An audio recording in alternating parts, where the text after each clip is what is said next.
David, how do we know each other?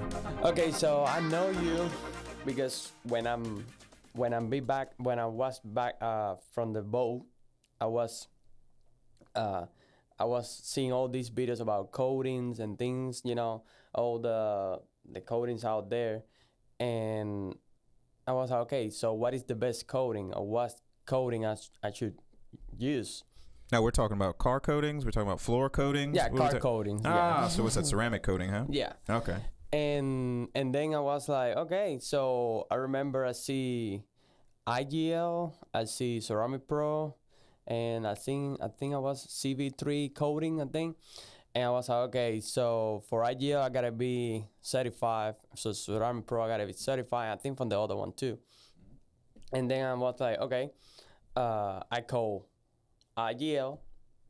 Okay, I call IGL, and they answer me right, answer all my questions, everything.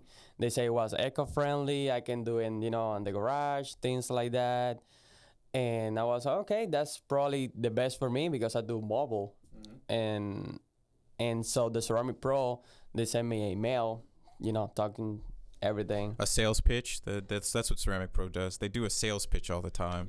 So I mean, so how long ago was that? Did you do all this research? I think it was 3 years ago. 2-3 years. I think it was because I think I know you already 1 year, something. Yeah. So that lead me to a guy in Baton Rouge that he do IGL, like he's an IGL installer. So, but he do trainings too. So I went for him. We did the training the whole day. He showed me everything, and actually I worked, with him for I think like 3 months. But he talked to me about you. He said, "Man, you got a guy over there, like he do Ceramic Pro, but he do IGL too." In that moment, and I was like, "Okay." So I start, searching, and the funny thing was like this guy just lived a mile away from me. And I was like, how I miss, you was too close. And I was like, how? But I'm a shadow in this town. Yeah. That's why. I'm a hidden gem. Because I was like, I don't see any detailed shop around me. And then, he talked to me about you, and I think I sent you a friend request on Facebook. Yeah, you were stalking my Instagram actually. Yeah, I was, searching everything. I was like, okay, this guy do good work. It looked like it. Oh, I look like I do good work, Trace. I look like I do good work. In that moment, I was like, okay. But isn't that what detailing's all about? The look. The look. The appearance. I know what the fuck I'm doing. I know. and I think I remember I start, Facebook texting you, and you was, most welcome, hey, yeah, come try, I can help you, whatever. And well, since then we start just working together. Okay, so that's a very good long explanation of how he knows me. I think so. So you're not a client of mine. Typically, it's a client that's sitting there, but you have a small business. You're in the same field as me. You're another detailer. You're a peer. That's what I consider you to be, because you're doing the same thing as me. You're not like a lot of the other peers around here that I can't even have a discussion with. What's the name of your business? My name is it's TopShine Mobile Detailing. Okay, gotcha. Okay, you want me to talk about? Yeah. Yeah, tell me about it. It's a mobile detailing setup that I have. Mm-hmm. So you come to my house? Yeah, I come to your house, office, whatever. A lot of people have been telling me, "Oh, you got a small setup." I say, "Yeah, but it's good because I can go. I can fit everywhere. Even that I have a small trailer on the back, and it's safe on gas because it's a small truck. A lot of detailers out there, they got big trucks and things like that, and you know what they have? They have big bills, and they have a lot of expenses and a lot of overhead because they want to be the fanciest badass in town with their big old lifted trucks and their trailer that's worth 15 grand and all the shit that they don't use on it. Yeah, that's right. I mean, so your mobile setup, about how many vehicles can you do a day? Probably like 4, but the Mhm. thing is, the heat is kind of It's crazy. an ass kicker, huh? Yeah. And you do it by yourself, right? Yes, I do it Okay. by myself. Yeah. And you know, another thing is sometimes you don't need a lot. Mm-hmm. I feel like sometimes just you need to be consistent. Yeah. You know, so you can. But I feel like the heat is the most It's your biggest. factor It's over your there. biggest. What is that? The biggest flea that bites you, or whatever that is. Oh, that was the worst metaphor ever. Gotta work a little bit better at those. No. So, doing mobile around town and stuff. Do you got a lot of competition? Actually, I feel probably not, or probably yes. I don't know. Since I get back, the last month, I've been talking with other people, you know, like customers or clients, and they've been telling me, oh, the guy who used to do my car, he just moved out. And I was like, okay, so I'm the only mobile guy, or is more people out there? I know it should be, you know, more people out there, but it seems like not a lot of mobile detailers do good work, probably. They think they can do the work, but then what happens is they do so many shit jobs, people don't call them back, and they're like, I don't have any business. So everybody, you hear David, you hear an accent. Where are you from, David? I'm from Cuba. Cuba. Yeah. What's that? Scarface, right? What is that? Say hello to my little friend. You should say that every once in a while. Why? Because that's what he says. Oh. He says, say hello. You never watched Scarface? Yeah, but I don't remember. I was too long How do you ago. mean you don't remember? That's a classic It was movie. too long ago. What do you mean too long ago? I could pull that up right now and we could watch I know it. it's a classic, but it was too long ago. Oh my God. Just because it's a classic doesn't mean it's not good. I know. But Trace, you got classic movies you probably watch, right? Like Pulp Fiction. Yeah. That's 1994. 1994. Scarface, I think, is what, 80, 85? Oh, no, but I remember I born in 93. It doesn't matter. Well, nonetheless, Cuba. What's it like in Cuba? When's the last time you've been? I think last year in September. Shit. Yeah, I went after, I only been here like 7 years. So, yeah, after like 5.5 years, I went back to see my mom, my grandmother, my uncle. What do they think? Are you big city boy in America now? No. They don't. Okay. So you haven't changed on them. You go back No. home and they're just like, yeah, that's the same old David. Yeah, I'm kind of the same. And, you know, a lot of people tell you, oh, no, when you come back to Cuba, you're going to see, you know, a lot of things bad. And I say, I was there for 20 years. So when I went back, the only thing it kind of like, I don't want to say surprised me, or it was like here we're kind of, how can I say, like it's not a lot of noise.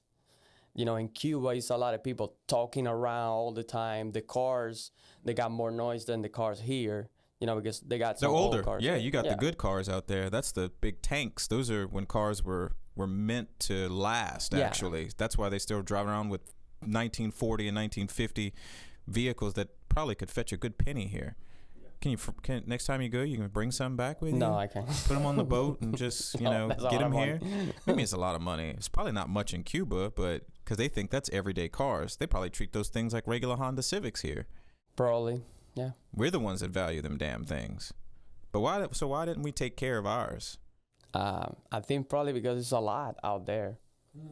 We got, every dealer got cars. Or So is it like some people say it's a time warp? It's like you're going back in time when you go to Cuba because it's like, I don't know, it's more, even though it's older and it's a lot of what we left behind, but it's also more hospitable, more family oriented, more warm. Yeah. It's inviting though. It's like people are simpler, you know.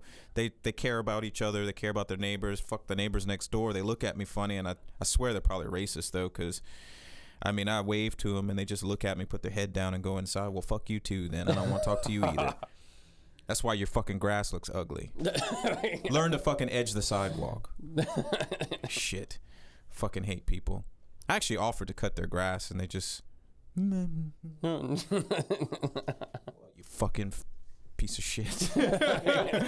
Fuck, I get riled up pretty fast on certain things. But so I mean, that's how your family is back home. Yeah, like I remember, when I was more young, like sometimes we don't have sugar, things like that, and we just go, I got it's like apartments. It's a like a building with apartments. Big complex. Yeah. And you just can go to a neighborhood and, hey, you got some sugar or some rice, and if they have, they Really? And they probably, is it where they share it and then they want to eat with you or anything like that? Yeah, they do things like that. Like it's more like friendly things. Yeah. It sometimes it depends who is your neighbor, of course, but the most of the people they're like that. Yeah. I remember even when sometimes I remember I was crying because I got a party for a friend and I didn't have shoes. I was like, when was this? That was like probably 8 years ago. Really? Yeah. So I was like, okay, I don't have shoes, and I was like, I don't want it. I got shoes, but I don't have like shoes to go out. Okay. And when my friend knows about it, he just went and gave me some shoes and he say, you can go now. He just gave them to you. He didn't want them back, or he just borrowed them? No. Or, no? He said, I'm fine. I got more. Shit. But like Trace, do we know anybody that'll just give us their shoes? Well, we all got weird size feet and everything on, but I mean, we're all so different. But I mean, do you know anybody that would just give you their pair of shoes? No. Shit. No, it's a lot. They just look at you crazy and be like, "What the fuck are you asking me for shoes? Go buy some." That's what America is. We've actually been exposed to be a really shitty country now, which I'm kind of glad everybody sees. I used to deal with that when I'd go offshore all the time. You got everybody go to the hotel and everything, and we're Americans. You better do this. You better shut the fuck up. You're in another country. Respect these people. They don't care if you're American. They actually hate Americans now because you keep saying stupid shit like that. I used to hate that. Oh, when I worked offshore, that's how everybody was. Well, you need to standardize to this. Shut the fuck up. And then they go, Tim, why you don't hang out with us? Because you're a bunch of fucking assholes. Fuck. They were horrible. They just thought I was stuck up. They was like, ooh, you don't lay too good for us. Yes, I am. I'm fucking civilized. Shit. So Cuba. I mean, do your folks come here every once in a while? I mean, like, what do you mean, like my friends? Or? Relatives. Well, everybody. Everybody you knew there. I mean, do they get the chance to come here? It's kind of hard to then.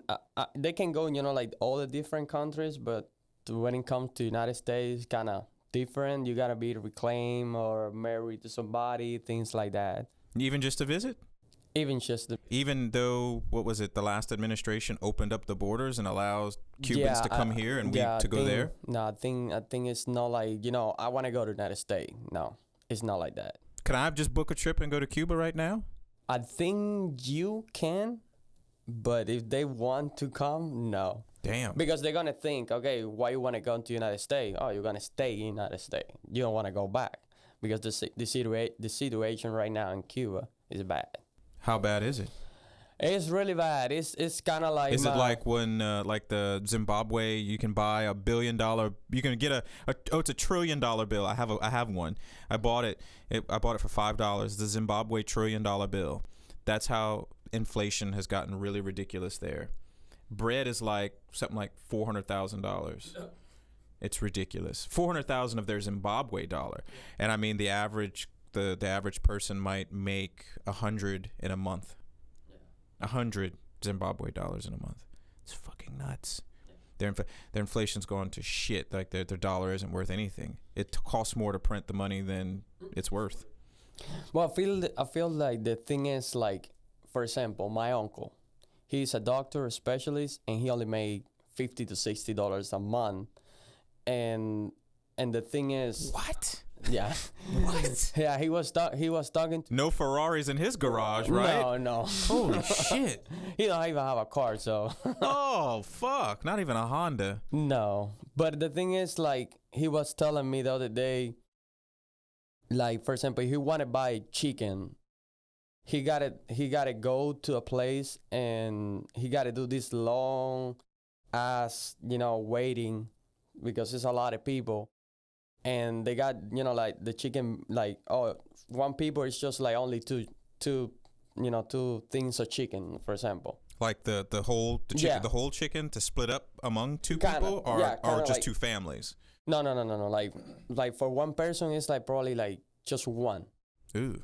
and then it's expensive. It's like probably they sell it for $7, but a lot of people go there first, so they buy for 7, but then they resell it for 15 because it's a long ass waiting people.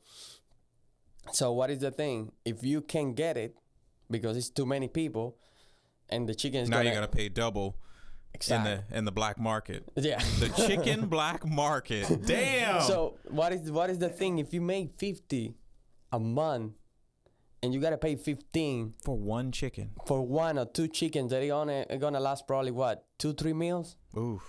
How are you gonna it's no way you can live like that. You gotta eat just eggs, rice and beans all day long. And I was like that when I was probably, I don't know, 15, 16. We gotta eat, whatever we can, and sometimes you just drink water.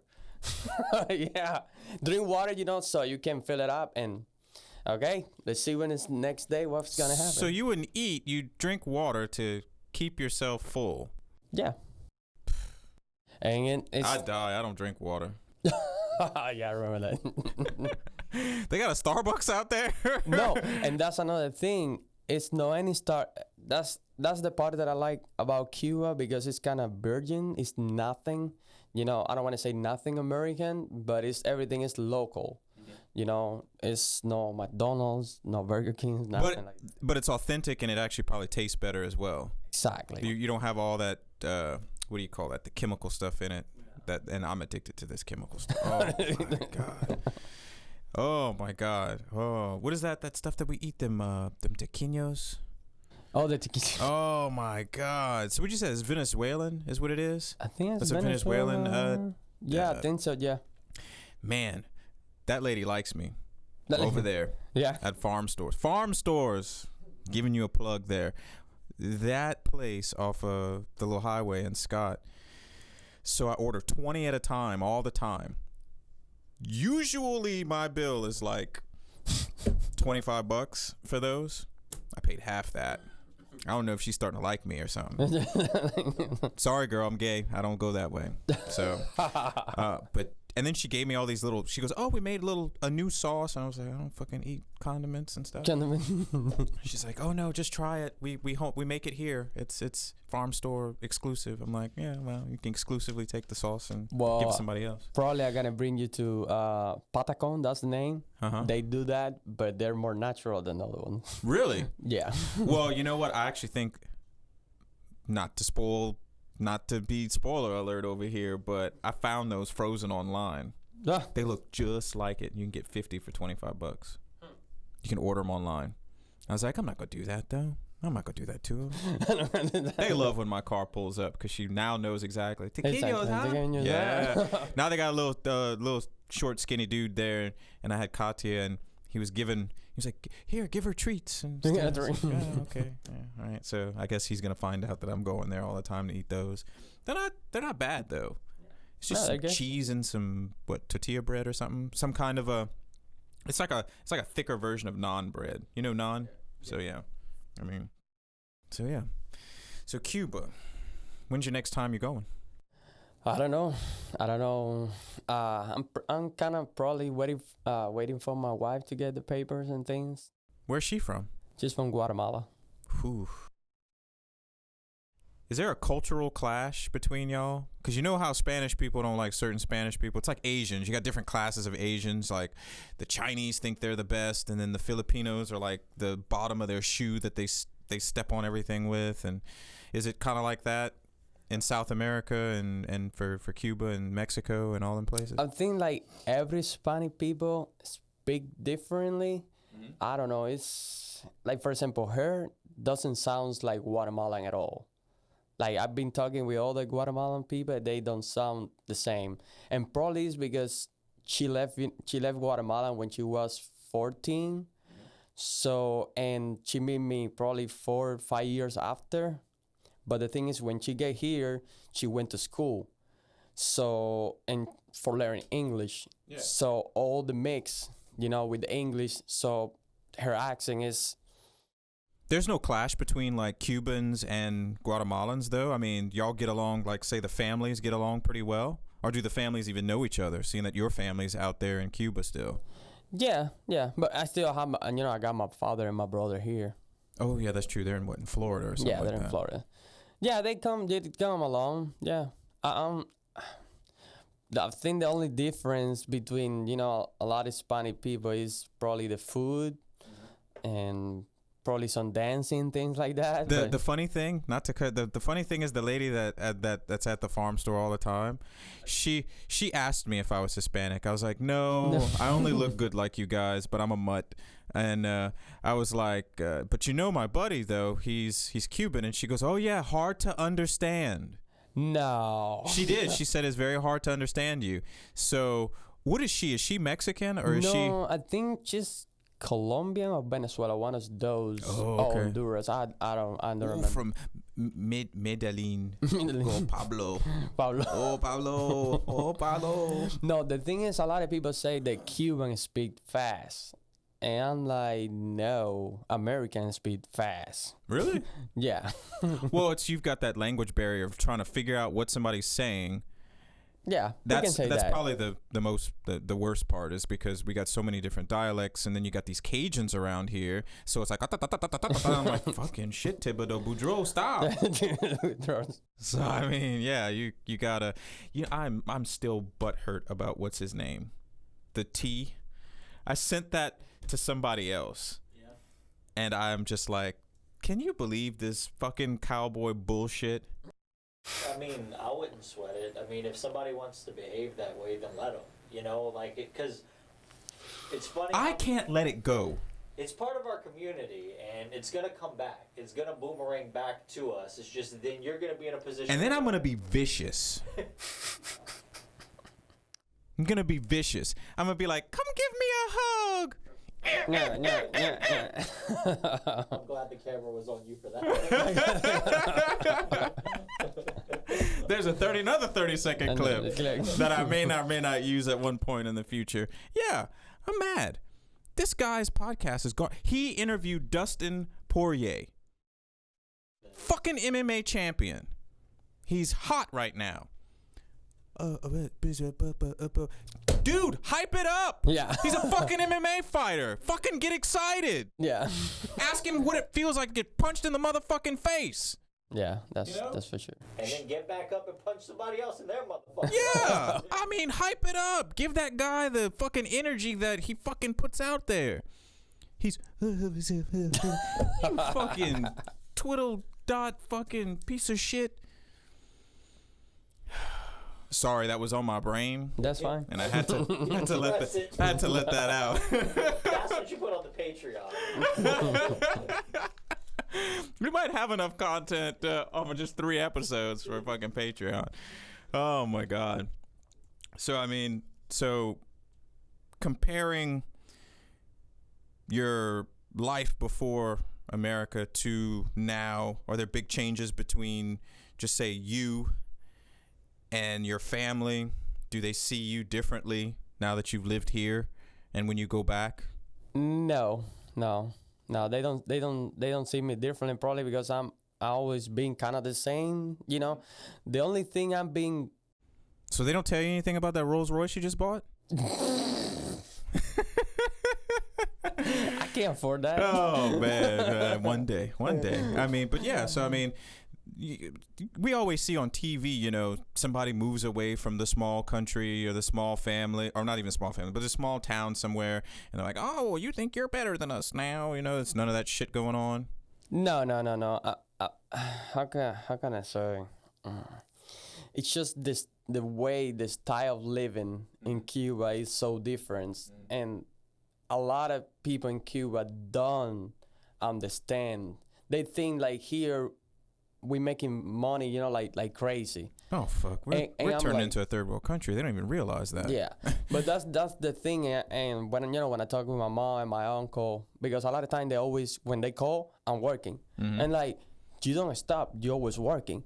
I said, well, bills coming and things like that, and you gotta just think smart. You gotta work hard. We're not entitled people that just get everything we want every time we go somewhere. I mean, but the thing gotta fucking bust our ass. Yeah, but the thing is, like, for example, here you got so many different stores, and you got everything. And even if you work and you don't make a ton of money, you can go and get it. And Cuba is like, if you work, you probably don't get it, or things will happen, or. So wait, you're telling me boss man goes, thanks for the work? Yeah. And he don't pay you? But no, they gonna pay you. The thing is, like, they got stores, but like I said before. Oh, they run out. They run out, or they don't have the money, or even if you have the money, you gotta buy it from somebody else, and you're like, how can I survive? So like I said, you gotta probably don't eat chicken, and you gotta eat egg. Oh. Things like that. So here, that's what they say. No, but here everything is bad, and people, and and that's another problem. If they can get it, what happened? People stealing, or fight. Oh get shit! in trouble. You walk out the store. I got a chicken. Fucking getting Mike Tyson real quick. Yeah, and a lot of people out there, we always been a good fighter, so. Oh, you ready to fight somebody with your chicken? Yeah, because that's another thing. They're starving. If they don't have anything, what happened? Like when I went back to Cuba, I remember I was taking a taxi. And when I was, doing the thing with the hand, and the taxi come or whatever, I met another guy over there, and he was like, "Hey, where you going?" Whatever, and we start talking, and he was, "Man, I got 3 kids, and I don't know what I'm doing." He said, I was doing construction work, and I gotta take this taxi, and I gotta go somewhere else, see, what other work I can do. And I said, "You got 3 kids and a wife." And he was like, "I don't know what to do." I just. And this is in Cuba. Yeah. While you were visiting. Yeah, when I was visiting. So you were stressed. Huh? He was stressed as all hell. Yeah, he was stressed. Me, I'm fine, because probably my 20 years when I was 18, I was probably, walking a lot in streets, things like that. So I know a lot how the things work on the street. So. David said, "I will beat you up for your chicken." I'm going to beat you up. Stop stressing. Just fight. But I understand the guy, and I say, we see each other in the taxi, and I say, "Don't worry about it. I'm going to pay for the taxi." So I paid the guy taxi. He was, "Man, thank you, whatever, And it's funny because when I went back, people from here, other Cubans, they told me, "No, man, you can take a bus over there. They're going to steal you because you're going to look different, because your clothes or actually the smell is different, because, you got cologne and things like that, and sunscreen and things." And I was like, "No, I've been taking buses for 20 years. I know how it's going to be."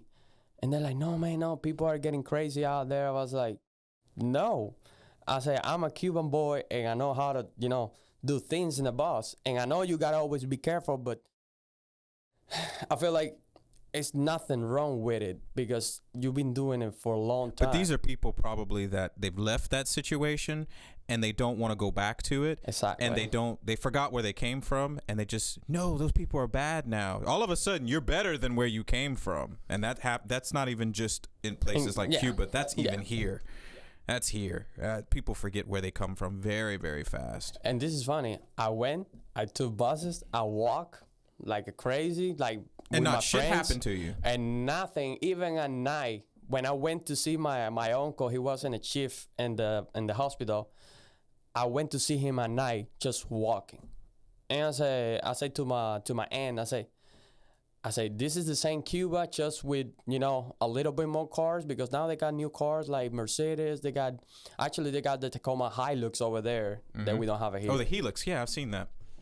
And, I was like, this is the same Cuba probably 5 years ago, just with more business, because they got, the Chinese people got more restaurant, things like that, more cars. And actually they got push mowers now, so they can cut the grass. 5 years ago, they don't have anything all that. Well, how they cut the grass? With machetes. What? And the thing is, a lot of the grass probably didn't grow much, but now they gotta maintain things around, in the large areas. So they got a lot of mowers and things, and you're like, oh wow, what we got here? Shit, Like I said, them 5 years bitches ago. got fancy all of a sudden. Yeah, like people in motorcycles doing delivery. That doesn't happen in Cuba 5 years ago. No, Domino's pizza. Well, no, bike. no, that kind Domino's ain't made it to Cuba yet. No. Damn. That's what a lot of Americans love Cuba, because they can go there and they see different, like for all the other countries. Like that's one thing that's baffled me, is why Americans always want to go to another country. I can't wait to go to another country, and the first thing they look for is fucking American food. It's like, really? Yeah, why? You're in fucking South Africa. Why don't you fucking eat some of the cuisine from here? Yeah. I mean, I don't like vegetables and stuff, but I mean, hell, when I was in Korea, I don't know, I had 23 different types of kimchi. I got fucking tired of kimchi, and I don't like vegetables. I don't like cabbage. I don't like any of that shit.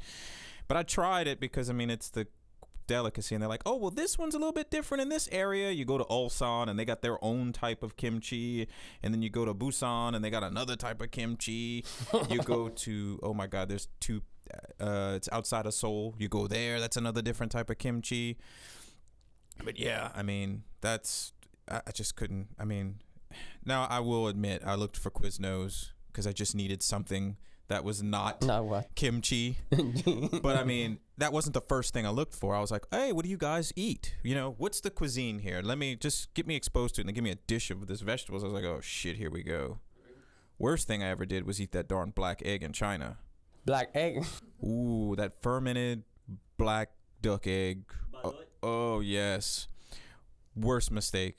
I watched Anthony Bourdain eat the motherfucker, and I was like, oh, it can't be that bad. And I mean, oh, he's overreacting. Yeah, he's overreacting. Oh my god, I didn't feel good after that. Oh, I didn't feel good after that. It was horrible.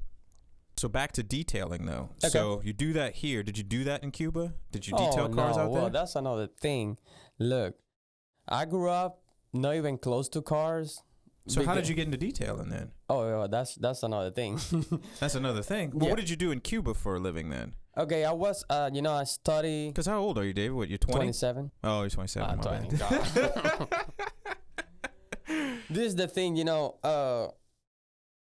my family, is I grew up pretty much, I want to say, well, we can say poor, but always, my mom and my dad, they always, work, and they trying to give me the best. But when I'm born, it was like a special period in Cuba. So it was like enough food, things like that. My dad had That's to go. not a special period. That's a horrible period. Yeah, well, they call it special period in Cuba. No, special means good. That's a rewarding period. You don't want to. Special is nothing. Please don't give special a negative connotation. Oh, Lord. And my dad, oh my God, he did a lot of things. My mom too. I remember my dad used to have 2 bicycles, and he used to ride with me in the front and my brother in the back, and he's just go and go, to get food and things like that. And I lost. I go. Okay. Where am I going? So yeah, I didn't grow up with cars at all. Even that I see the old cars and things, because, in my mind, I was like, never, gonna be in the United States. Even that I have my grandfather in Ecuador. I always was saying, I remember in the class in the school, oh, I'm gonna go to, to United States, whatever. Well, it passed like almost 20 years to get there, but yeah. So no cars at all. When I was in high school, I went to nursing school. Well, in high school, no. When I finished 9th grade, I took it's like 2 years technical nursing school. So I did those 2 years. But, my dad left in Cuba. He married to a Mexican girl. So he went to United States, and he reclaimed me. And that took like probably 3 years. So in that moment in Cuba, if I stay studying nursing or finish, the technical school, they don't allow me to leave because they feel like you're important to Oh, that Cuba. bitch just became a piece of furniture. Yeah. He is irremovable. Bolt that motherfucker to the ground. Yeah. Wow. So when that happened, my dad said, "No, you can't finish because if you want to come, to get a better future, you gotta stop." How is that a better future? Just leave everything that you've done. You're almost done with classical training to be a medical professional. Yeah. That's sad. So I gotta leave that. I wonder if they do that in Russia. I don't know. Okay, keep going. So I've leave that. Actually, I did the I don't know how you say it in English, a pre-start or like pre-test, and then it's the next text for finish. So I did that one. I approved that one. What is this for? For citizenship? No, that's for the nursing school. Oh, it's almost like pre-med before medical school, but I don't know if they have that for nursing. I'm not sure. I don't think so. Because I went to USL and I did. I started with pre-med. I was like, I'm gonna do pre-med. I'm gonna get in all this, and then I was like, well, shit, this is too much studying. I was like, I'm gonna go to nursing, and then they told me you can't work. I was like, what do you mean I can't work? Yeah, you're not studying enough. Your grades aren't high enough. I was like, well, shit, I gotta fucking work at night. I work 3 p.m. until sometimes 3 or 4 a.m. They're like, son, you can't work. You need to not work at all. I was like, who gonna pay my rent? Yeah. So they were like, well, you might want to change your major. And then I went to health information management. And then I realized I don't give a shit about all this. I opened the door one day, a raindrop hit my arm. I was like, I quit. Closed the door and I drove off. Yeah. But go ahead, keep going. Yeah, so I left that, so I didn't get my kind of like high school diploma, we can say. So when I did that, I went to the trying to get like the GED here or whatever, and I was doing that, and one of my friend, the family, they got like a old pantry, like doing cakes and bakery and things like that. And I went and they teach me, how to do how you call it, merenguitos. Merenguitos, it's like like when you do with the eggs and you start like a meringue. Yes, that goes wow, the language difference, huh? Talk about a GUE can fuck somebody up, huh? Because that's how meringue is ending, as a GUE. It's like, holy shit. Okay, but that's... Say that again? Merenguitos? Mangaditos. I said that fucks up. But well, I start doing that, and it's funny. When I start, You know what word I couldn't say last night? I was talking to somebody on the phone, and I couldn't say incumbent. Incumbent. Say that? Incumbent? Yeah, I can't say it. I was having a hard time with that word, and I'm still having a hard time. Incumbent? Something like that. Wait, you said wait, what? Incumbiente? But it's a presidential candidate type of thing. Hey, we were talking about the 13 keys, and they say, old Trumpy ain't gonna win. The guy that's predicted every election since 1984, Alan Lichman, I think his name is Alan Lichman or Lichkin or something like that.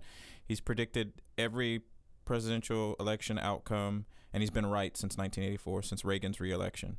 Well, who is he? And he uses these 13 he calls them 13 keys, and obviously Trump doesn't even have 2 of them.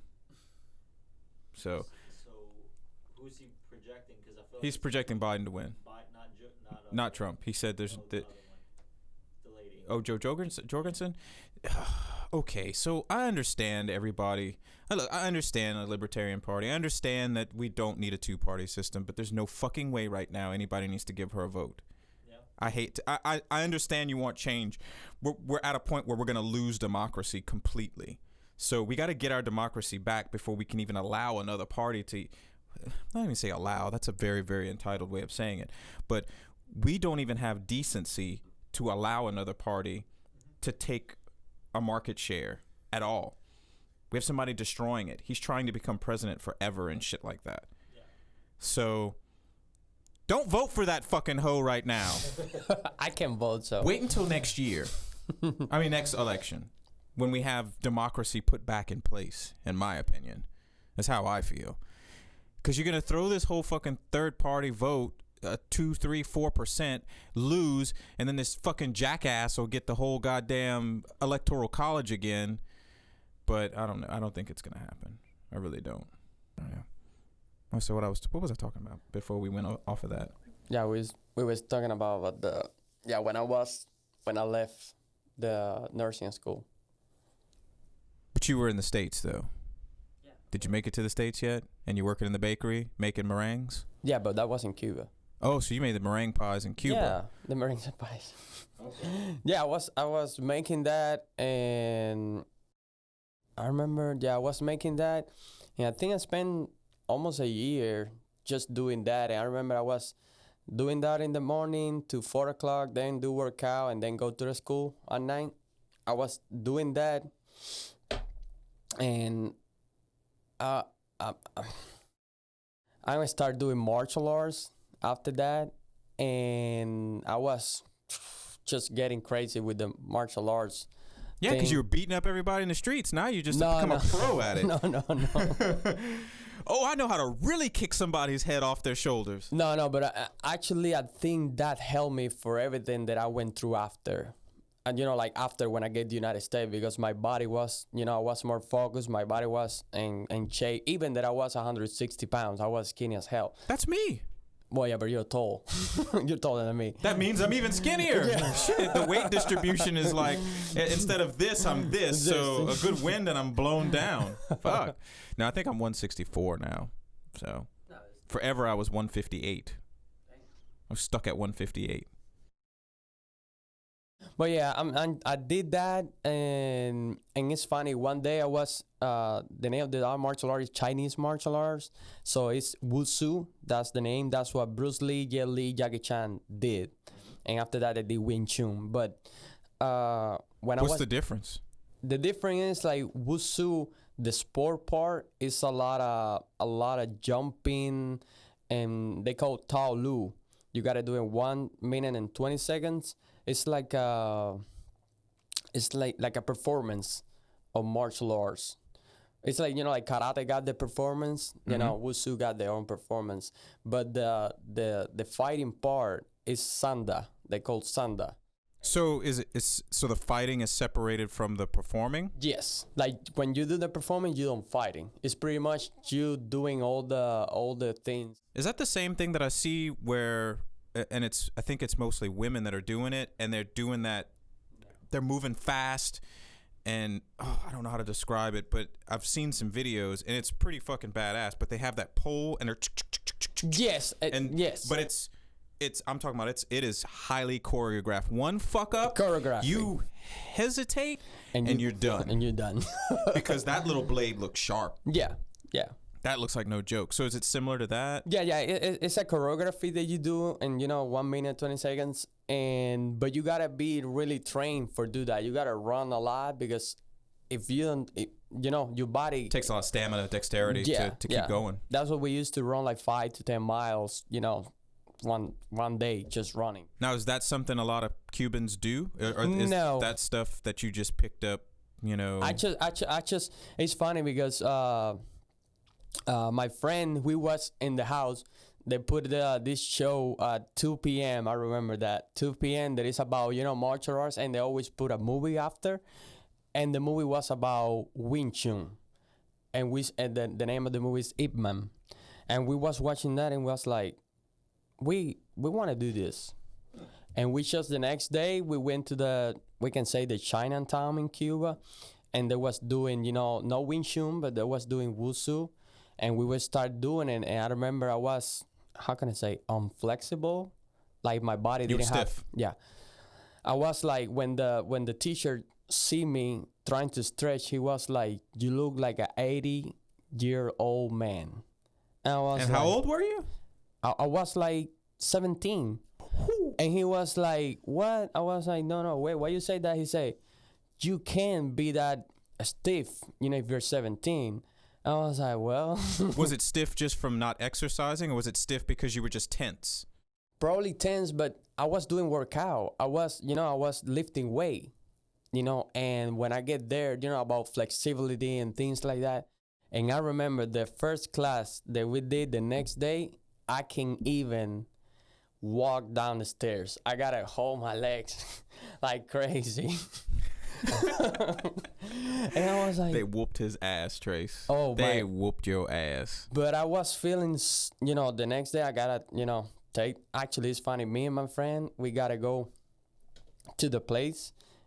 And when we get there, we get early. Like, we always get early everywhere. And the guy giving us a broom, and we gotta sweep the entire thing.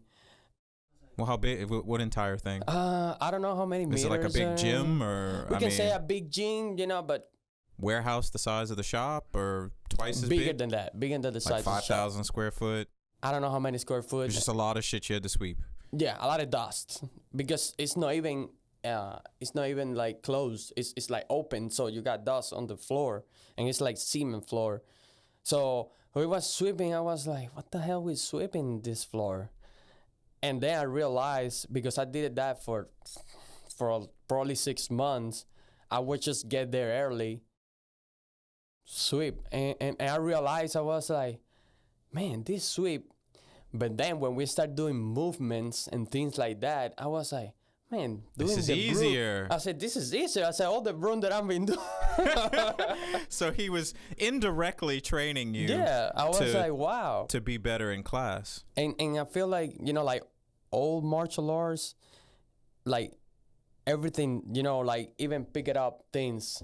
If you do that every day, you become a little bit stronger, or things, or your hand get more movement.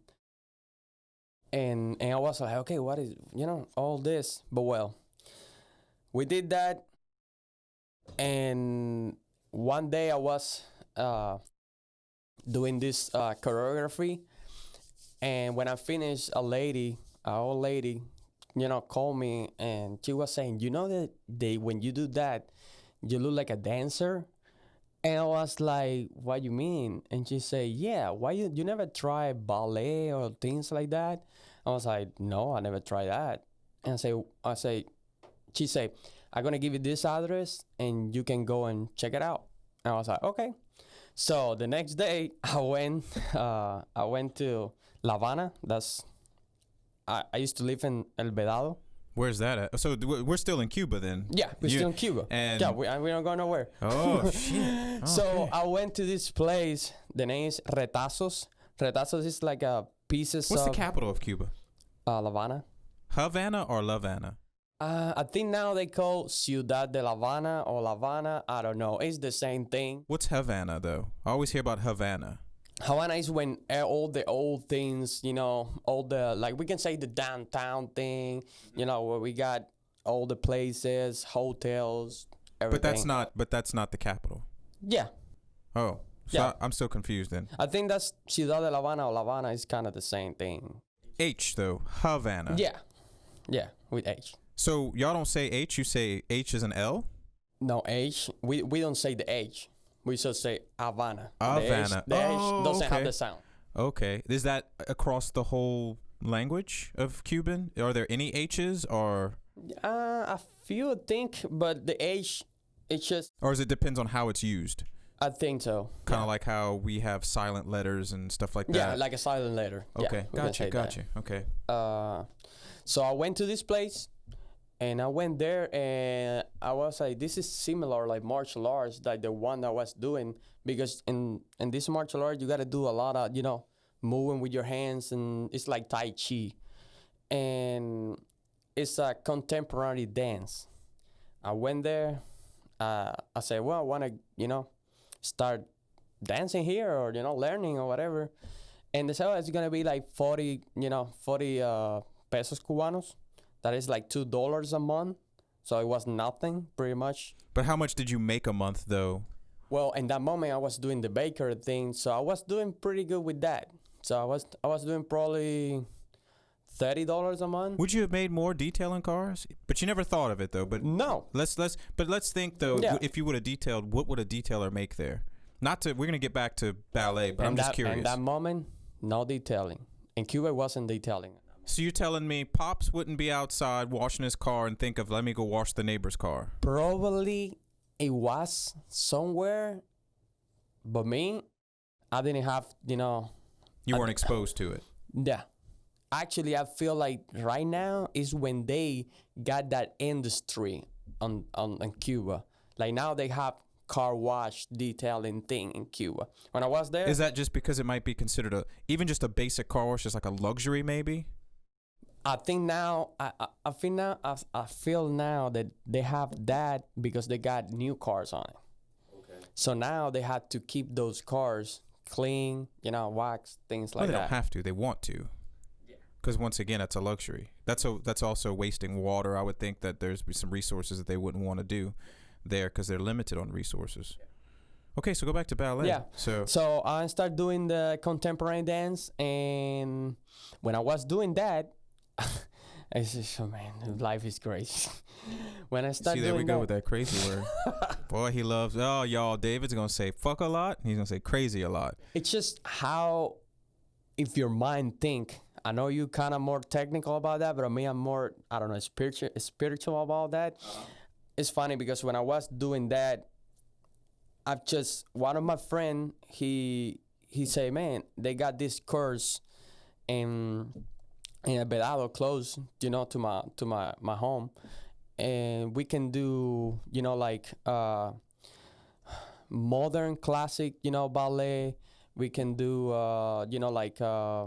like popular dancing, things like that. I was like, okay, I think we can do that. So I'm kind of not quit the place that I work, but I feel like I was too much into dancing that I kind of just work a couple days or 3-4 days in the place that all the bakery thing, and I was more doing that. So I take that course. So I was doing 2 courses, and I quit the martial art because I was doing that. I know I ended up liking more dancing then. But you were still getting the martial art part of the dancing because it was the same thing, just about. It was the same movements and everything. Exactly. So I was there, and then my friend met another guy, and he was doing capoeira, Brazilian martial arts. So we ended up doing Brazilian martial arts, capoeira, because I don't know, the training for capoeira is different than wushu. You gotta do a lot of stand-ups, and your hips move more. So I was doing that. I was doing the contemporary dance too. And then, we all the meeting more people and things. I met a girl, and she was in theater. So wait, go back to the martial arts real quick before you get to the theater. You didn't compete?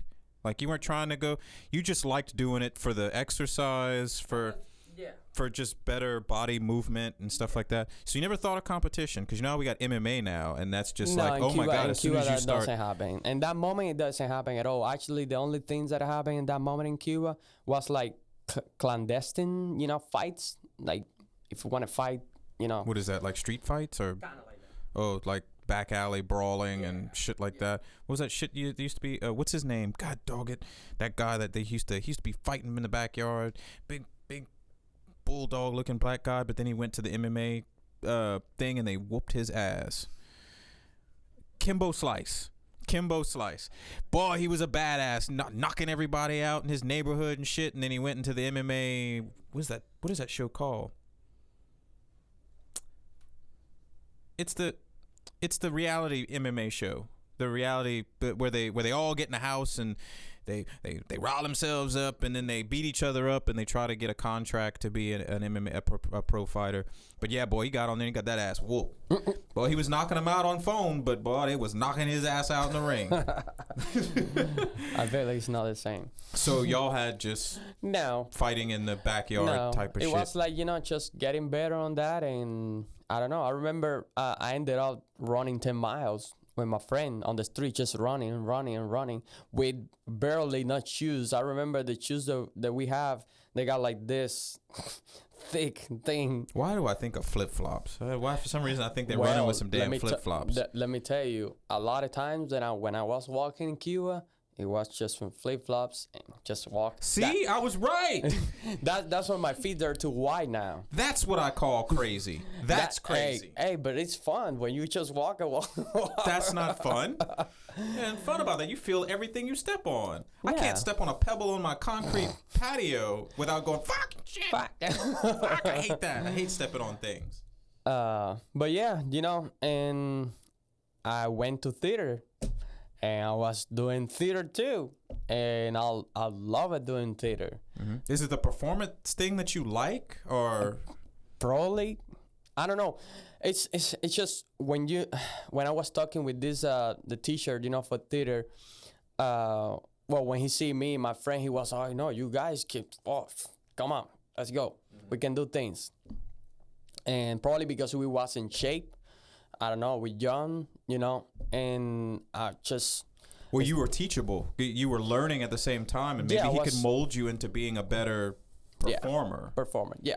So we was just, going crazy with everything, going, this, doing that, but never detailing. I never, like I say, no cars. I see cars, but I never, get into the. Yeah. That's very odd, because then you went from, so you did martial arts just for fun, learned that you were tense as shit and stiff, loosened your body up, then realized you were good And at that's performing. the best. You made some barashimingi pies, which are meringue pies, and then And I'll live doing that here 3 months. What? Doing no pie. We call panetella. It's like a bread. Okay. Me and my wife, we did that for 3 months, just living doing that. After you moved here in Lafayette or in Florida? No, in Lafayette. Oh, where? Which we went. The sister of my wife, they do Poop like arts? no. The sister of my, they do the tracking, with the horses and things. And a lot of Hispanic people, they like to eat that bread with coffee, and we just go and sell it. Man, the best bread I had was in Egypt. Oh my God! Oh, you gotta try this bread. That was the best bread. It's a pocket bread, but it's hollow, and you see them make it on the street, and like they flatten it. You make you think they're making a tortilla. It's in a hot open skillet thing. It looks like a wok, but it's flatter, but it still has an oval shape to it. And they're making it, flipping it, and all of a sudden they blow it up, and man, it's the fucking best bread ever. Best bread ever. I've never had naan bread. I like that too, Indian cuisine bread. So that stuff is good too. I never made it to India, but for some reason though, the places in South Korea had some of the best Indian restaurants I've ever been to, including here. I've only been to 2 here in town, but every time I go to Korea, I'd have to have some Indian food. It's sad. I just don't understand it. But the Koreans were making good Indian food out there.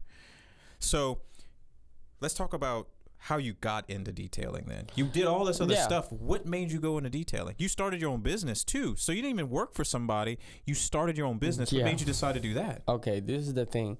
When I was here doing lawn care for a company, I was just tired to mowing grass. And I did it for 2 years, the lawn care thing. At the beginning, I love it. I didn't know how to, mowing, weed eating, everything. So I learned all that. And I was running a crew. And I remember I told my wife, I was making a good money, for a living, we can say. I was like, I can't do this anymore. So I remember, I remember. I got a Toyota Avalon. Then when we get it with my first car, when we get it with my dad, I remember we pull out the headliner, we clean it, I did it everything outside, the car wash on the corner, and that was the first time, I got, I like doing this, but I never catch, the thing. So when I was mowing, come back. My Toyota Avalon and start having me some problems. And I remember I talked with my friend. He said, "Man, you gotta get a new car." And I was like, "Man, no, I don't want, I like my Avalon, whatever." So we went to the dealership, and I got a Scion EA. I think it's the XP? small one. XA? I don't know. Or what it's is that? Or isn't it just an A and a B and a C? No, I think it's an AE. I don't know. Well, the small one, and I remember when I get it, I took pictures and everything, and it's kind of like a black gray, something like that.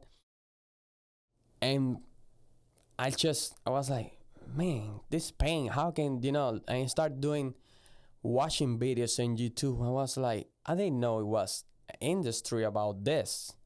So you were, how long were you in America and you didn't even realize that people were doing this to cars? I didn't until like probably 3 years ago.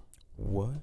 I didn't know about it. I just see cars, but I didn't know about it. I like, car when I see it, oh, that's a nice car.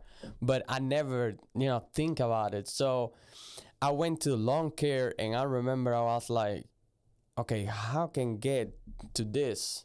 And I didn't know. So I was like, oh, dealerships, they got cars. They probably have somebody to clean cars, I guess. And I ended up in a dealership cleaning like 15 cars a day. Ooh. I was like, oh my God, this is insane. Yeah. But, I could never do that. Well, to be honest, my first job was Ambassador Car Wash, so I did the same thing too. So. But I ended up getting, how can I say, I was with other two guys, and I ended up doing the job by myself because I don't know if lazy people or don't like it. I don't know. Lazy people. I ended up fighting with the manager saying, hey, these two guys. Not even just lazy people, fucking lazy people. Yeah.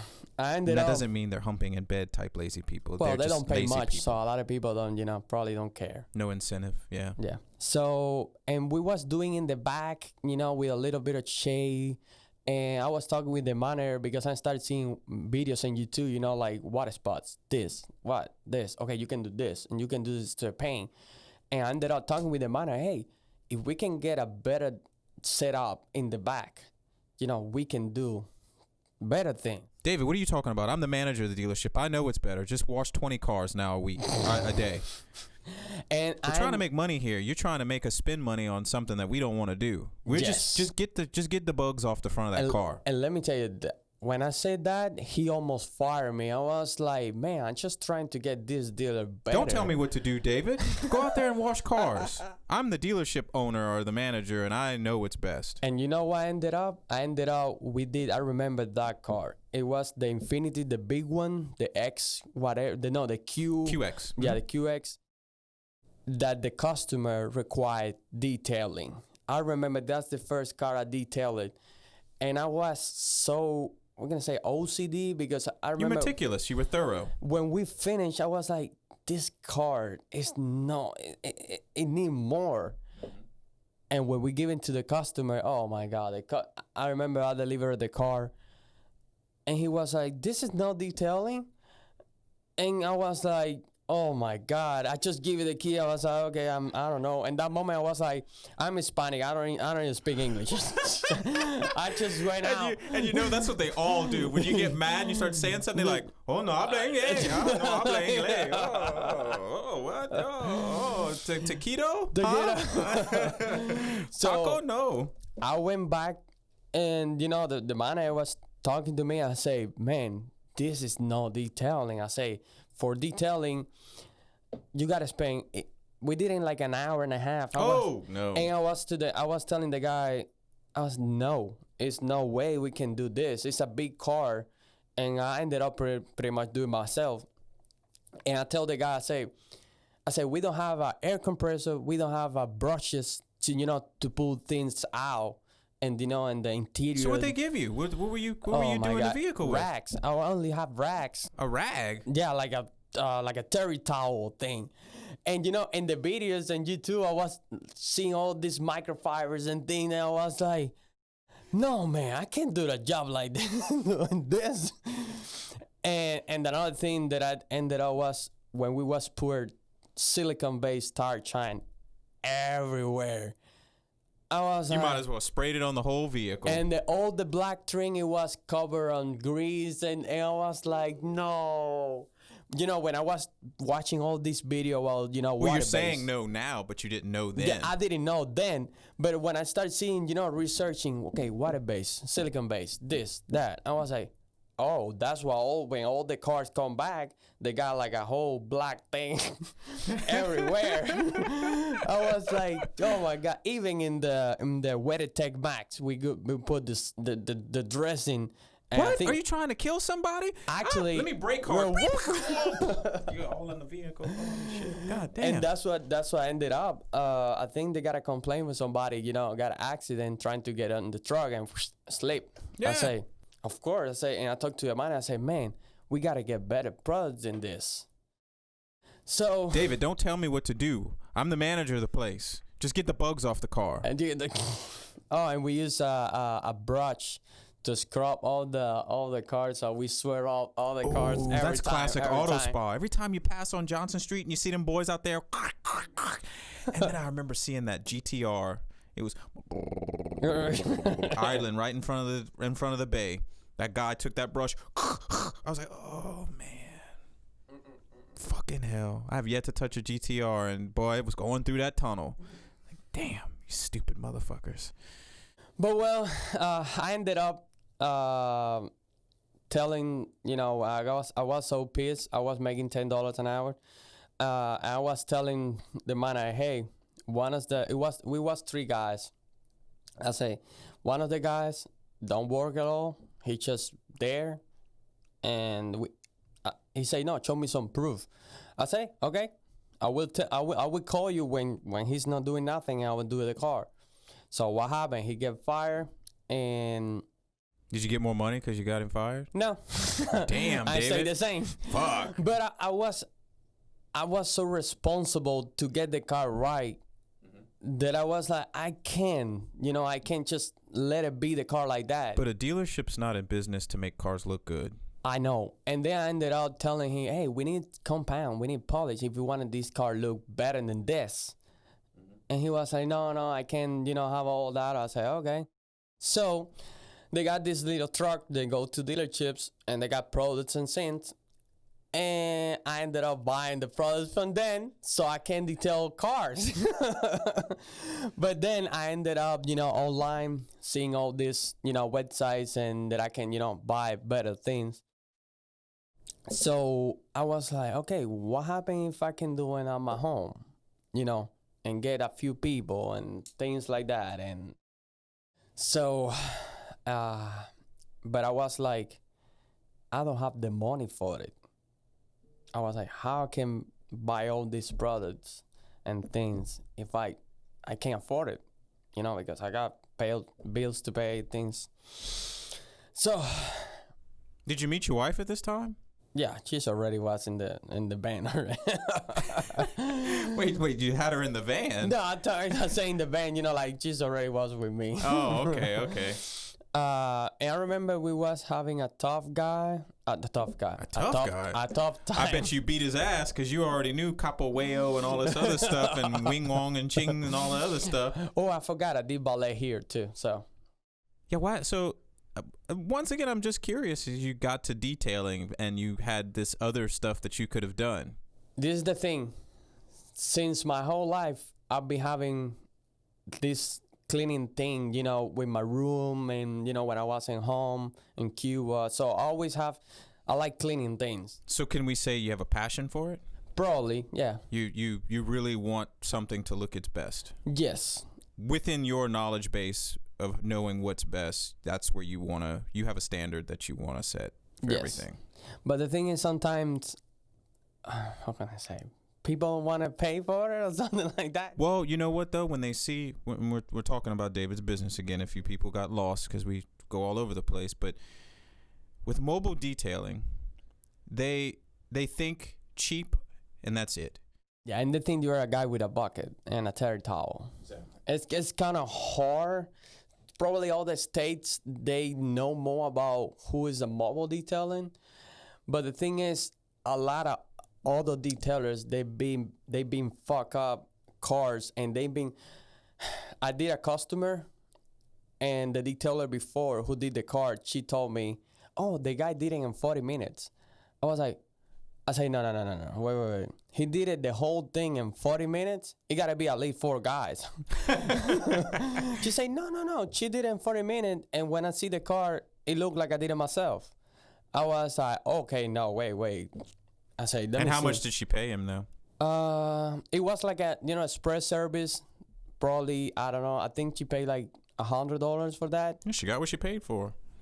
Yeah, but I was like, no. I say, at least watching the car outside, you spend probably by yourself in the heat, trying to get, if the car is dirty, trying to get, little things here and there. You spend probably like an hour. Mm-hmm.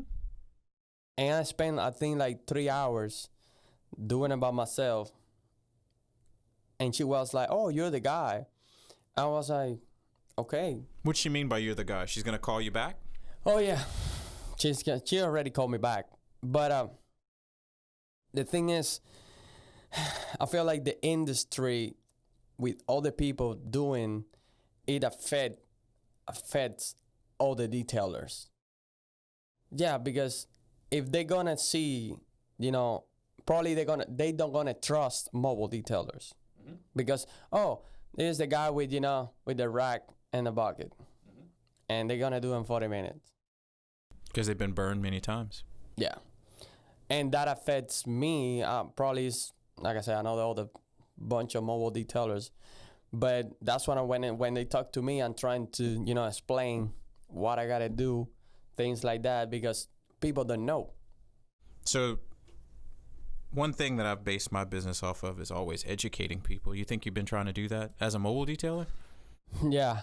I'm trying. Probably my English barrier sometimes is kind of hard to them to understand. Do you think that's a handicap, or is that just something that you think you'll overcome, though? No. The longer you're here, I mean, the more you pick up. So yeah, I will. Yeah, for sure, I will overcome that. But it's just people don't know. Even when you explain them what is a clay bar or what is this for, what they don't know. It's just they have the car, and even brand new cars. And when they say, oh, my paint is in better shape, I'm like, no, it's the killer. Bullshit. I see this all the time. They're just like, hey, my shit looks great. And it's like, I point it out and they go, oh, I don't see what you're talking about. Well, I don't know how you don't see this shit. But this is the thing. Some people don't care about swears.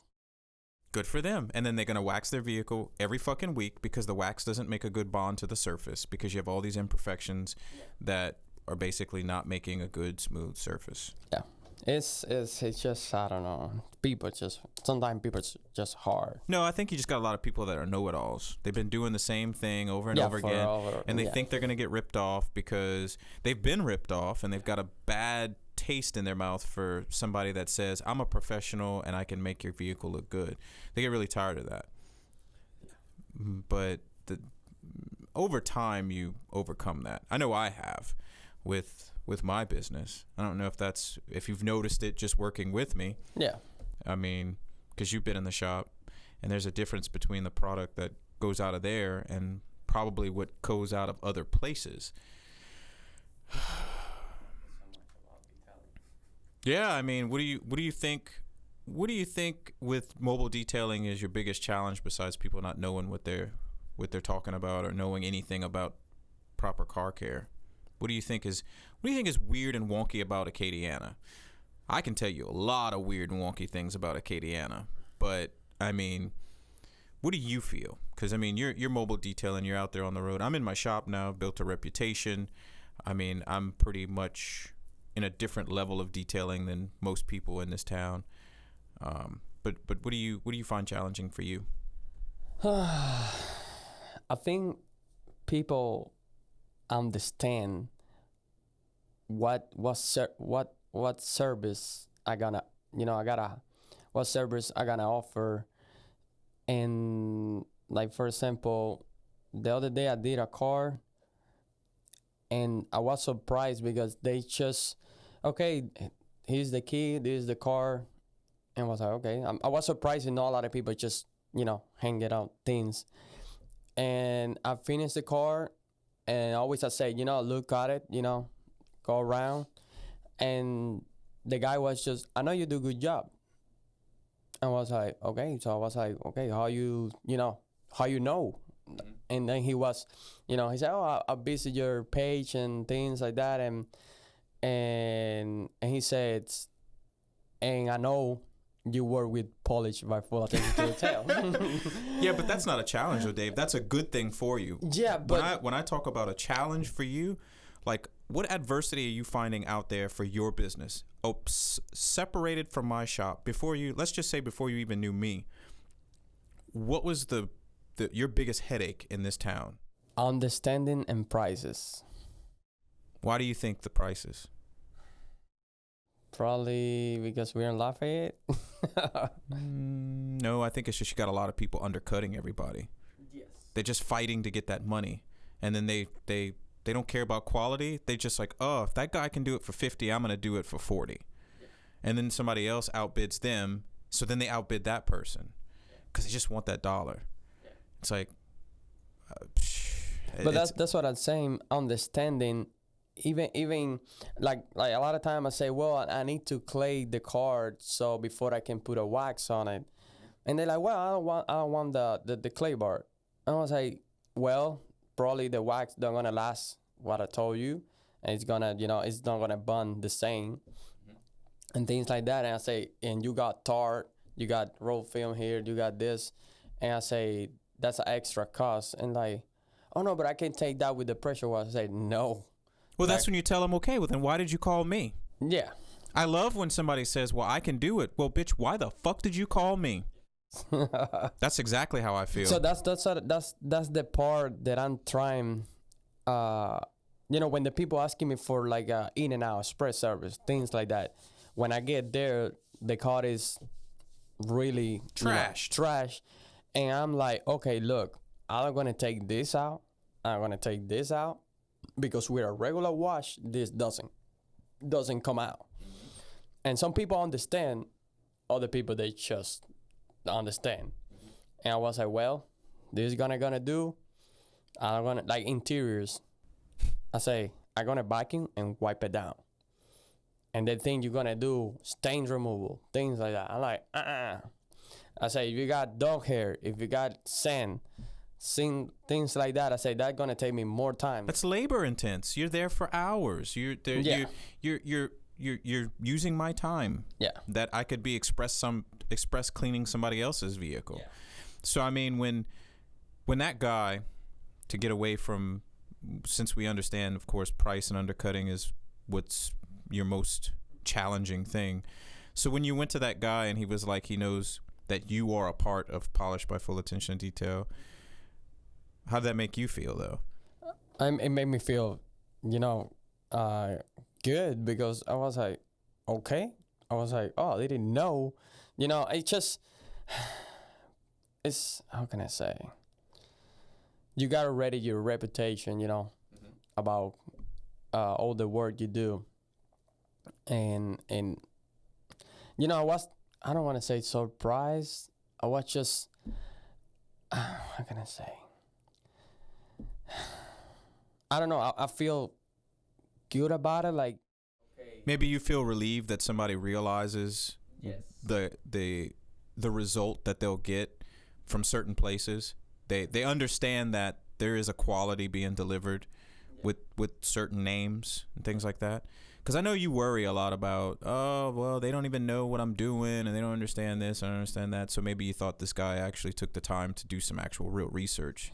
Yeah, that's another thing. A lot of people don't even do the research. So when and I feel like with my English, sometimes when I start talking, I go like steps, things like that. And some people don't have the time, or some people actually. A lady told me that it's better for her text than talking, and I ended up like, okay, I'm texting better than just talking, and I feel like sometimes it's a barrier that I gotta overcome, for time and time. But other than that, like I say, pricing. I guess you won't worry about pricing very long. I mean, people can't afford a whole lot of things right now, especially with COVID. I mean, I consider this year a bust when it comes to people what we do is a luxury, kind of like what I told you earlier. You know, in Cuba, nobody really knows about it. They're worried about buying, you know, food to feed them and their families. And here right now, it's getting to that point as well because, you know, people are still unemployed and everything like that. And but before that happened, people pricing because they were just trying to get the most done for the cheapest price. And that just doesn't equate to quality at all. You can't put those two chickens in the same basket there. So that's why I tell you all the time, don't stress about it. If they don't understand it, if they don't want the education, they don't want the research, I'm putting it out there for them. And I'm giving you those tools to use as well to market your business, your mobile detailer business. I mean, I want your business to thrive, but then I also want you to be a part of the shop as well. And I mean, I think you understand that because I don't ask you for any money off of anything that I send to your mobile business. I don't want that back. How do you feel? I guess I'll switch the topic a little bit and go to our peers and people that you've worked with in the industry. Have you worked with a lot of people in the industry? Yeah. Well, not a lot of people, but I've been working with all the detailers. I think 1, 2, well, including you, so 3. I think 3 people. Okay, so when you work with all these different people, even including myself, what bothers you about working with them? Or is there anything that bothers you? Because, you know, sometimes we all have our different techniques. We all have different ways of doing things to get the results that we get. Do you see some issues with people? Do you see difficulties, you know, roadblocks, you know, do things annoy you? Do you run into any of that with all the people? Even including myself? Yeah, I feel like I'm pretty good, probably because my ability to adapt. So I'm pretty good, you know, when I was working in the shop in Baton Rouge with another detailer. At the beginning, I don't care if you say their name. Oh yeah, okay, it's Jordan. Get me mad Jordan enough, I'll say their fucking names. Oh no, he's good. Mm-hmm. I wonder why he doesn't like talking to me. I don't know. I really don't know. It's very curious how I extended my hand out to many people and they do not even have the time of day for me. Fuck all of y'all. So, you know, when I start, you know, working with him, like I say, I was kind of like start, you know, all the business things, so all the detailing, and everybody got different techniques, you know, different way to do things, and I just adapt, you know, to that things and trying to always improvise or better myself, you know, when I do things around. Well, not really improvise. Don't improvise. You're learning new techniques, new things, and you're just bettering yourself, building upon what you learn from everybody. I wouldn't say improvise because, I mean, if you're improvising, then you're really not learning anything. You're just trying to cover it up with some other stuff. So you don't focus on like the bad things and all other stuff like that. You're just trying to take in as much information and run with it. Yeah, because it's even, you know, when I was in the shop, I see bad things. And the only thing I do is I talking to him and, hey, I feel like it's a better way to do this, you know, be more efficient, because if not, we're going to end it up doing it again or doing it twice. Yeah. And like I say, everybody got their own, you know, way to do detailing. Yeah. And I feel like shop detailing and mobile detailing, there's two different ways. Two different worlds, yeah. It's two different things. So, like when I was working in the shop, a lot of things I want to do like mobile because I felt like it was more quick and things like that. And I got to end it up, you know, like, okay, I can't do this. I got to do this way. You got to slow down when you're in the shop because they're paying for that time that it's sitting there. So that means you got to be more meticulous and you got to get every little thing. Yeah. Kind of like with the other day where I put all those sticky notes all over the vehicle. You know, just go back over it again. It might not be perfect, but get it damn near as close to perfect because they're paying for top quality for this. Now, when you worked in Baton Rouge, how much experience did those guys out there have, and did it benefit you at all? Yes. Did it add to what you do? You know, with him, I learned a lot about rotary buffers and, you know, boats. We did a lot of boats. Fuck a boat. Ooh, Lord, fuck a boat. And I think we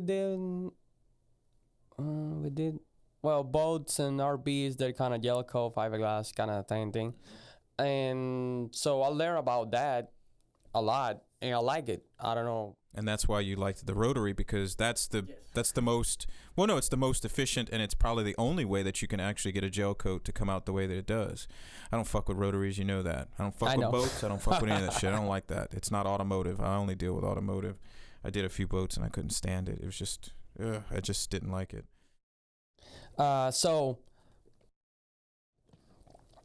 And I learned from another guy too, and he's a Volvo detail. He got a shop too, a little, in his garage and things. He's Robert. That's Roberto. That's in in Alabama. Shout out to Roberto. I get to hear about you all the fucking time. And actually, it's funny because I remember, I think that was after I left in Baton Rouge. I remember I was on Instagram. Now, don't be offended, Roberto. I'm gonna talk noise about you, man, because I hear about you all the time. Are you his secret? Are y'all secret lovers or something? No. Do I need to talk to Elizabeth about something? No, it just we when I meet him, we just Is he Spanish? Like me and you. Is he Spanish? I think. Can you? Do you have he talk Spanish. Yeah. Okay. Where's he originally from? No, I think he born here, but his family is Hispanic. Oh, are they Mexican or South American? I think they're. It doesn't matter. I was just wondering because I know how sometimes cultures will bring you closer because you have more to relate to. So I didn't know if that's why y'all built a better bond, seeing that y'all do the same thing. I didn't know if it was a cultural thing that brought y'all together first. We just like me and you. When I meet you, it's just go and. Well, the thing between me and you is I remember. So we're gonna go back to even how you know me, because you said you applied for a job in 2016 with me. Yeah. Yeah, and I had that's my first commercial shop that I had, and I was over there on row 3, and Braden was working with me, and I didn't need anybody because I had Braden. Braden wasn't passionate about it, and it's no offense to him. It's just he just needed to do something just to make some money, and he's no longer around. But then I don't remember, you just randomly called, I think. And I was like, no, man, I ain't looking for anybody. And that was within the last 3 years, I think. And that moment I didn't know probably like that much English, so. Well, no, I don't even know if you talked to me, though, the first time. I don't know if you talked to Tara. You might have talked to her. Or maybe you didn't even get a response because we did interview a bunch of people at one point in 2016 when I was in South Korea. And I ended up hiring this crackhead that fucking was smoking my snappy pad cleaner. Literally, yeah. So I had an office manager that did number watch Netflix. And then I had a guy that was supposed to detail vehicles while I was in South Korea. And when I came back after I fired both of them and told them to go, then I go to the warehouse and it's just trashed. Braden was like, yeah, man, I think he was high sometimes. He'd come in because then I'd make Braden go to the shop and just check on him and see. And he's like, yeah, the girl's watching Netflix and the guy is just, he's all fucked up. His eyes are red and everything. Go in the warehouse and there's like, the snappy pad cleaner is a chemical. It's a dust powder, and you mix it with water, and it breaks down all of the compounds and polishes in the pads. So you soak the pad in this chemical solution, and you can rinse it off and dry them, and you're good. The fucking thing was like in the shape of what you put in your hand, and the bottom of it was burnt. So he was fucking smoking my snappy pad cleaner, and it looked like. The shop looked like it had been busy for the whole 5 weeks I was gone, and nobody ever cleaned up after themselves. It was like it should have made me $100,000 while I was gone. The way that the shop looked, bottles here and there all over the place, and I didn't make a penny. Didn't make a penny. So I had a very bad taste in my mouth with people working with me. I was like, I already got trust issues. So I was like, oh, fuck. So David comes around. I'm like, oh, boy, here we go. I've dealt with some motherfuckers in this town before that were detailing and, oh, let's work together and all this other shit, and they never show up. I can tell you so many people, oh, I'd like to work with you, but did they step foot in my shop? No. And the ones that would step in my shop, they'd want to just come see and spy on me. Yeah. Oh, what you using? What pads you got? Ooh, oh, what rags you using? Ooh, what chemical you got? Ooh, what's that you doing there? Trying to learn all the secret tips and tricks and shit like that. I could teach you every fucking thing I know, but you just don't have that passion I have. You don't even have that drive I have. You'll never get the and you quality. gotta care. If you don't care, Yeah, I care more than any of these motherfuckers in town. That's why I got 7 awards. yeah. I'm hungry for it. Oh, I'm sorry, I'm just not a white male that is in this clique around here. That's okay though. I'm gonna overcome that. I don't, you might be listening to this podcast. I don't give a fuck. I'm gonna stomp all over y'all eventually. I am. I'm gonna do it silently though. I'm gonna leave you alone. I'm not gonna fuck with you. So when you came around, I kind of was like, oh boy, what does this cat want? So, but what you did was you proved to me that you actually wanted to do good. I'm a different cat, so. Yeah, you're a different cat. Yeah. And maybe it's that work ethic and not having anything and not knowing anybody and understanding that, hey, I'm doing this because I want to do a good job. Not because, and I call that the money bag grab, where that's all they're caring about. I got to get this money. I got to get this money. I got to get this money. That money's going to come in the long run. It takes a while. This is a long game. I always tell you that all the time. Yeah. Nothing happens overnight. And then, like, sometimes you stress now. COVID, this year's a bust. It's a bust, David. It's shit. It's not going to be good the rest of this year. It might not be good during the spring next year. It's patience, longevity. It's just got to make it past there. You might have to do some things don't want to do until it gets better. But you showed me that you cared, and the thing that impressed me the most was you were like, hey man, what if I get a few things to put in the shop and stuff like that? And it's like, well, fuck, it sounds like he wants to be here. So come on, Dave. Come on, be the next award winner. That's how I feel.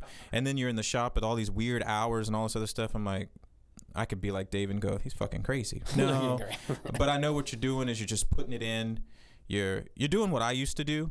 Go in at all these different hours, work till midnight and all this other stuff like that. I'm just past that point where I have these set time frames now, and then I got other projects that I'm doing at the same time. So that's why I just give you that free reign to be there in whatever time. I'm just like, dude, don't fucking break your neck too much. So I'm a war horse. But I mean, you're younger than me too, and you're just trying to get to that level where you have that reputation that I have. And I'm glad that you're around, because it helps me out too, that I can pass some of that knowledge to you while you're taking in other knowledge from other detailers. But go back to Roberto before we start talking about working with me. It's funny because I think I was learning from Shine Supply.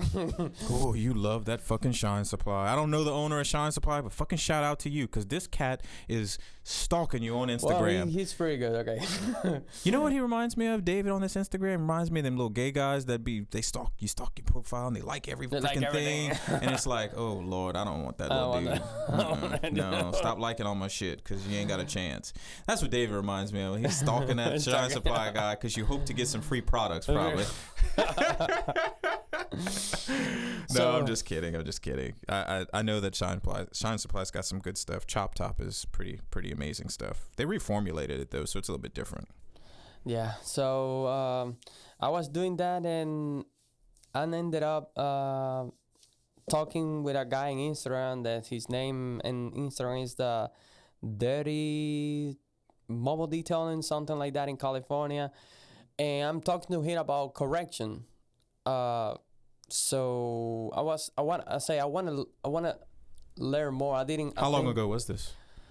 This is before I came around? Yeah. Okay. Yeah. It was you before. Yeah. Mm-hmm. So I ended up, he was like, well, I'm in California. I'm kind of far away from you, but I got this buddy that he's in Alabama and I was like, okay, but how much he charged and things like that, because a lot of people charge, for correction knowledge and things like that. You're talking about training? Yeah. How do you feel about that? How do you feel about somebody that was not classically or educated? They don't have a degree, but they want to charge you money to learn what they're doing. But they live in another state. Why the fuck are you charging me money and I live in another state? And you're not really that much of a pro. Can I see your portfolio and see how well you're doing this? Do you have a reputation enough to charge me money? And I did it. I went to training for Detail King. So, yeah, I got certify and all that thing. And when I get there, I didn't learn much. I'm already pretty much learning all the things in the dealership, and I was like, okay. The only thing is, you gotta know what products you use. Like you teach me the SDS and things like that.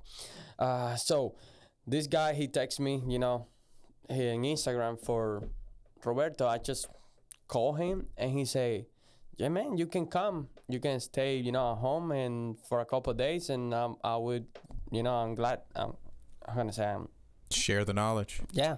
Does he charge you anything? No. See, that's how No. it should be. That's No. a detail of wanting to see another one succeed. Yeah. I wouldn't care if you worked in the same town. Well, hell, I'm Yeah. doing it for you. Yeah. How much free knowledge have I given you? Yeah. I'm a lot. passing it on. Yeah. It'd be great. I think a lot of people need to learn. When I get there, we did my little scion. We corrected, and that moment I was with DPC coating, and we put the coating on the car, and I think it lasts a year. And DPC is a Dallas paint correction coating, so I think he improved now that his coating. Is that it's a better. DIY or is that a It's professional? it's kind of DIY. We pull So, that bitch up on Amazon and we can buy a bottle. I think not in Amazon yet. You gotta buy it from his website. But do you have to be certified or anything like that? No. Okay. So it's a DIY coating. Yeah, okay. So we put in, and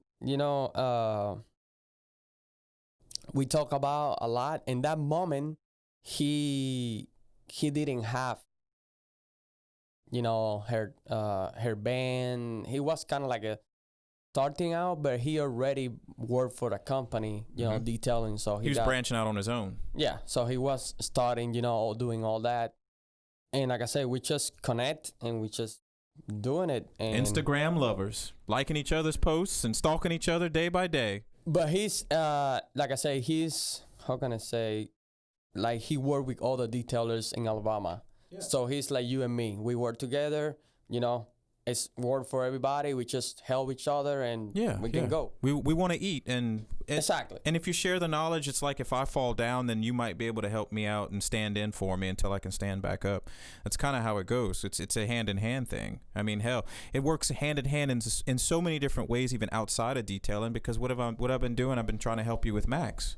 Your dog. Yeah. Just you build these relationships and these friendships that go beyond just doing that stuff in the shop. Yeah, so, that's like a lot of time, even with Jordan, and then they say, hey, if you're slow or or you just let me know, and if I have work, I can help you out, things like that. Yeah. And let me tell you, not a lot of people do that kind of things. Like no, a lot of people's in this town, it's all they're fending for themselves. Yeah. They'll tell you, hey man, I'll come work with you, I'll do this. It's happened to me many times. It's happened in the last 5 years. Let's do this, let's do that.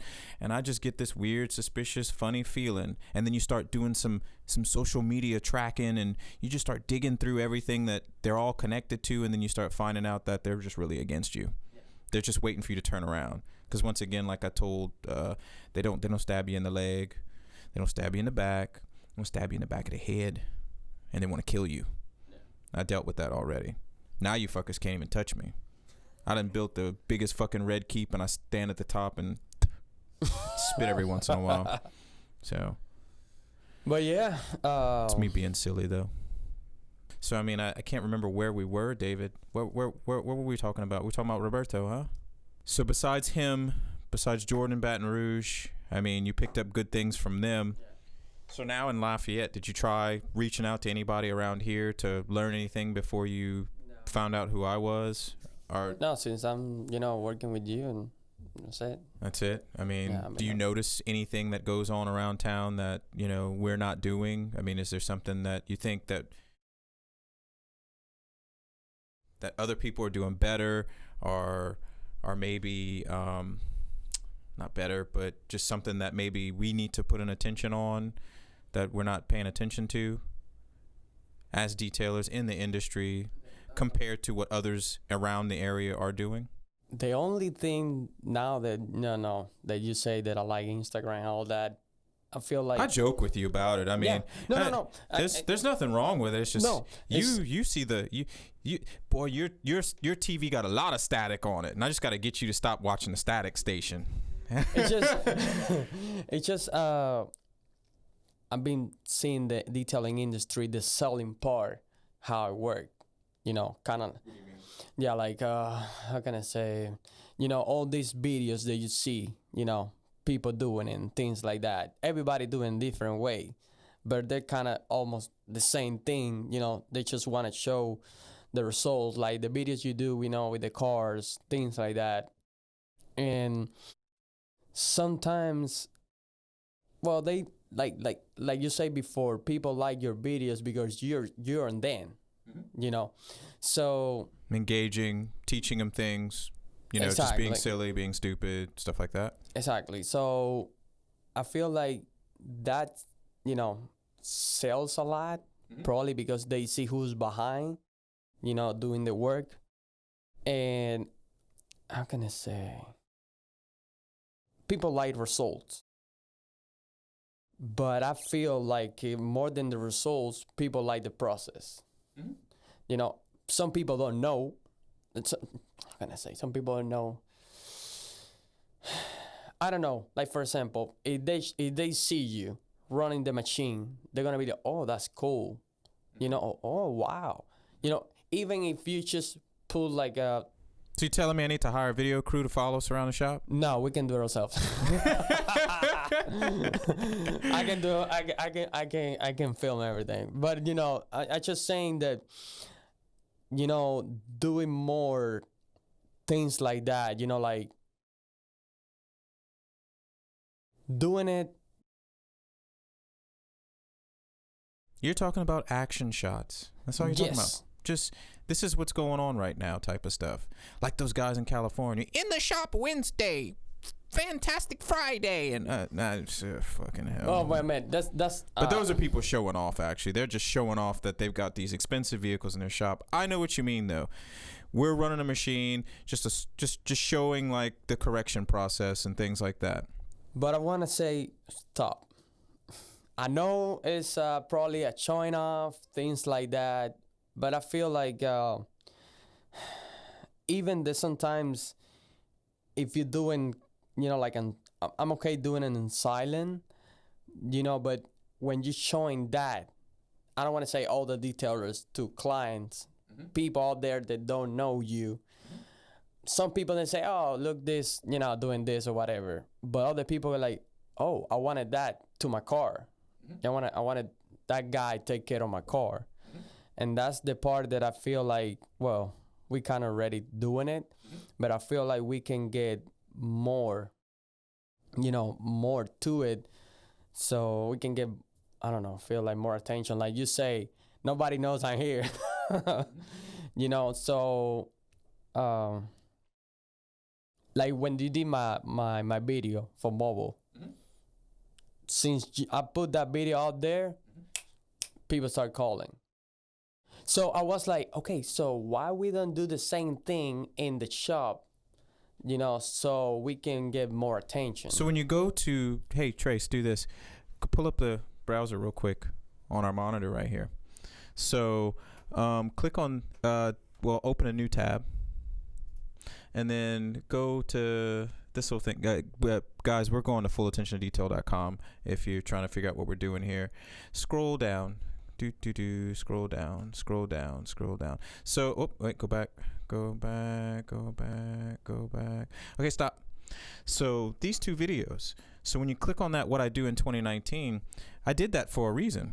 Because if you want to know what I'm doing to every car, that car, let's say, what's in the shop right now? There's a Lexus and there's a Miata. I did the same. You did the Lexus though, but the same process went on with that. That's why I made that video. It's on the homepage of the website.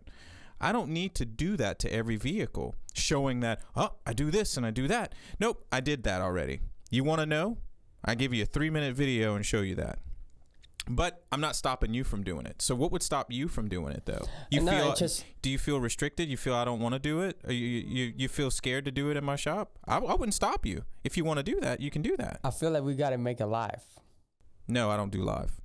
Well, no, how can I say live? Not all the time, but how can I say? Come back to Instagram and Are you talking about kind of like when I get an annual inspection in, and then I show them how it's performing before I even clean it, and then I show them that I'm taking water stains off and stuff like that? You're talking about like videos like that? Videos like that, but you know, like in Instagram, for example. Instagram is a lot of lifetime thing. You know, like for example, Roberto. He just shoot in Instagram live, you know, in the histories, and he just I'm gonna do you know, for example, 2-step correction, whatever, and I'm gonna do CP Sport Ceramic Pro on it, and that's it. He shoot that. That history is gonna get a lot of attention. How can you call that? Streaming? IGTV? Yeah, but how you call like when a lot of people seeing that history? Like that's engagement? Engagement. Yeah. That take a lot of engagement because it's every day. Even if you shoot a little piece, even the But the demographic here doesn't do that. It really doesn't. Let me think. Instagram demographic is not good in this area. I've been thinking that it's good, but they don't do it on detailing. So I feel like if we push that, we can get more engaged. Okay, we'll get to work. Yeah, we're gonna do it. No, you get to work. Oh, Get to work. Because guess what we're doing right here? We're doing this podcast. And that's where it's at right now. How many views we got on that last podcast? 1,600 views on episode 2, right? Yep, and it was in 3 days. Most engagement ever on any videos that I've ever made. And what do you think is that? What do you think is that? People are getting to learn who's talking. Exactly. It means more. So that little Instagram, I'm doing this, doing that's not really going to do very much. Well, because out of all those videos, why didn't I get those before? I feel like I want you to do it. Yeah, I want you to do it. Start doing I want it. you to prove me wrong, because you're part of Polish, but I'm not going to stop you. You just need a better fucking camera. I know that. He has the shittiest camera ever. Hey, it's not that bad. It's just it's fucking Apple. It's garbage. It's just it can't You got focus 3 that cameras much. and it's garbage. Look at them, Well, photos mine that he be got taking. Every photo that I've taken is either with that Samsung up there, Android based, and then that LG Android based. But that camera popping. I ain't seen an Apple photo look nowhere near as good. Sensor size. Huh? It's the sensor size. Like cell phone sensors are like a grain of sand. I can go get that LG phone, the shop cell phone down there. That's what I'd be shooting with. Well, that bad boy that's sitting up there that does not compute with that thing because it's an older version of Android. That's what that shot with right there. Okay. Unfiltered. It's there and it's not being used. What? Well, probably I got. You know what that was used for? The green screen videos. Well, probably Before I I gotta did shoot and then just bring it to you. You can edit in. Yeah. I'm not against that. I'm not opposed to that. Remember what I told you in the shop though before? I've moved past that stuff. Yeah. I'm not trying to revolutionize, but I'm trying to be different than everybody else. What other detailer does a podcast like this? I'm focused on, this is where I'm at in my life right now. I'm in my life where I'm giving high quality product and service to somebody while I also am trusting you to be in the shop to learn and be a clone of me in case I die. The business can keep going and Polished by Full Attention lives on. And eventually you don't have to be out there doing mobile detailing. Guess what? Then you have somebody else doing the mobile detailing. And there could be 2 corrections at the same time going on in the shop, you know? So that's what I want to do. But then when it comes to the video aspect, I don't even do the green screen stuff anymore. Clients loved it. An example is Tina and Kelvin loved that judge courtroom thing, the courtroom video. It was silly as shit. Pull it up, watch. Go back to here. Sorry guys, might be a little bit of dead air. Scroll down. It's a court. Let's see. Scroll. Stop. When did she buy that When did they buy that Raptor? That was last year. You were in the shop whenever we did the Raptor, right? Yeah, Kelvin's Raptor. Hold on. Stop. No. Yeah, look right there. Go up the 360 views. Click on that one. Look at that. I am the judge. I don't know who that is right there. I am the. What's that? All those vehicles they did. I was still playing with video editing and stuff like that, and.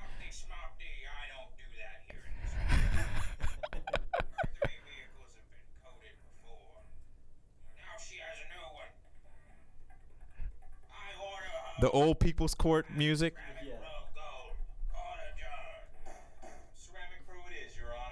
Yeah. So, I mean, you can stop the video. So, I mean, everybody liked those videos. Just being silly, being myself. And then also at the same time talking about Ceramic Pro. And clients changing from OptiCoat to Ceramic Pro and why they do it and stuff like that. And how the system works. And I was really heavy into it. And it got a lot of engagement. 360 views. I'm fine with that. I know it works. But now I've moved past it because nobody else is caring about their clients enough to have them sit in that chair right there. Yeah. That's what I want. Now I have the following. We're in a COVID time where everybody's hurting. So if I have this following and I'm getting some love by people watching things, if I can get my client there that gave me some business and trusted me with their car, guess what? It's time to elevate all of us.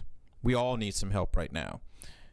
Tina and Kelvin, they could probably use coming in here and getting exposed to over 12,000 people through social media. That's where I'm at now. Now I want to help others. You helped grow me to where I'm at now. Now I want to help you at the same time. No other detailers doing that. Because you know why? Because they're chasing fucking money bags. Yeah. They're too busy undercutting everybody, trying to scam people with shit coatings and everything. Like, oh, how do you feel about that too? What ceramic coatings? Before I go into a tangent about that shit, I mean, what do you feel about them? What did you know, or what have you learned? I'm pretty sure you wash a lot of vehicles that have a coating on them and stuff like that. What do you feel about them? Do you feel it's beneficial? Yes, it is. Okay, benefit. When you say beneficial, like for this, is it worth the money? Is it worth any of them? Yes, any of them worth the money? Yeah, because this is what I wanna say before. I was reading this post on Facebook about all the, I got a lot of forums on Facebook about detailing, and it's a picture, and the guy, no, it was a customer, or a guy, not a detailer. So he was saying, okay, my car, so he know that much about detailing. He does or he doesn't? He doesn't. Okay. But he went, to one of these forums, joined it, and asked this question. He said, why am I think it was like a Honda Civic or something, a 5-year-old car. He said, why my paint is peeling off in the front? And a lot of people start talking, like probably it was a bad paint job, when the manufacturer, things like that. But one guy asked, you ever protect the car? Like you ever put at least a wax or whatever? And he was like, no, I never, I just went to the tunnel car wash. And just wash it with Dawn detergent. And I was just, and then another guy said, hey, these days the clear coat is more thin, so they don't put probably enough clear coat. So if you never protect your car in 5 years, your car is gonna look dull, start peeling off, things like that. And then they're gonna be like, well, if I wanna, trade it in, the paint is already bad, and probably they don't gonna get the money they wanna get from. Yeah. So that's what the coatings coming in. Like you gotta protect in the investment you make. You put a lot of money on a car. And the people think, oh no, I'm just gonna get the engine, things like that.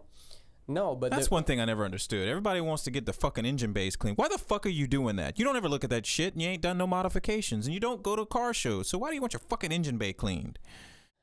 People. I got a 2-year-old car, and I want my engine bay to be spotless. fuck out of here. Just clean the fucking hood jams and make sure there's no mold and shit built up in there. But you don't need to fucking wash the damn engine block on a fucking Mazda truck. Well, Fuck out of here. I feel like people just, because the plastic is fading and things like that, and probably when, I don't know, probably it depends if the dealership pop out the hood and see, it's just a shitty, dusty, and, and I think people watch too much fucking. I want my engine bay clean. Get that shit out of here. Fucking but, go pressure wash that shit yourself. Cover your alternator when you do it too. Fuck. But, like I say, coatings, yeah, they're beneficial because they can protect pretty good, not just for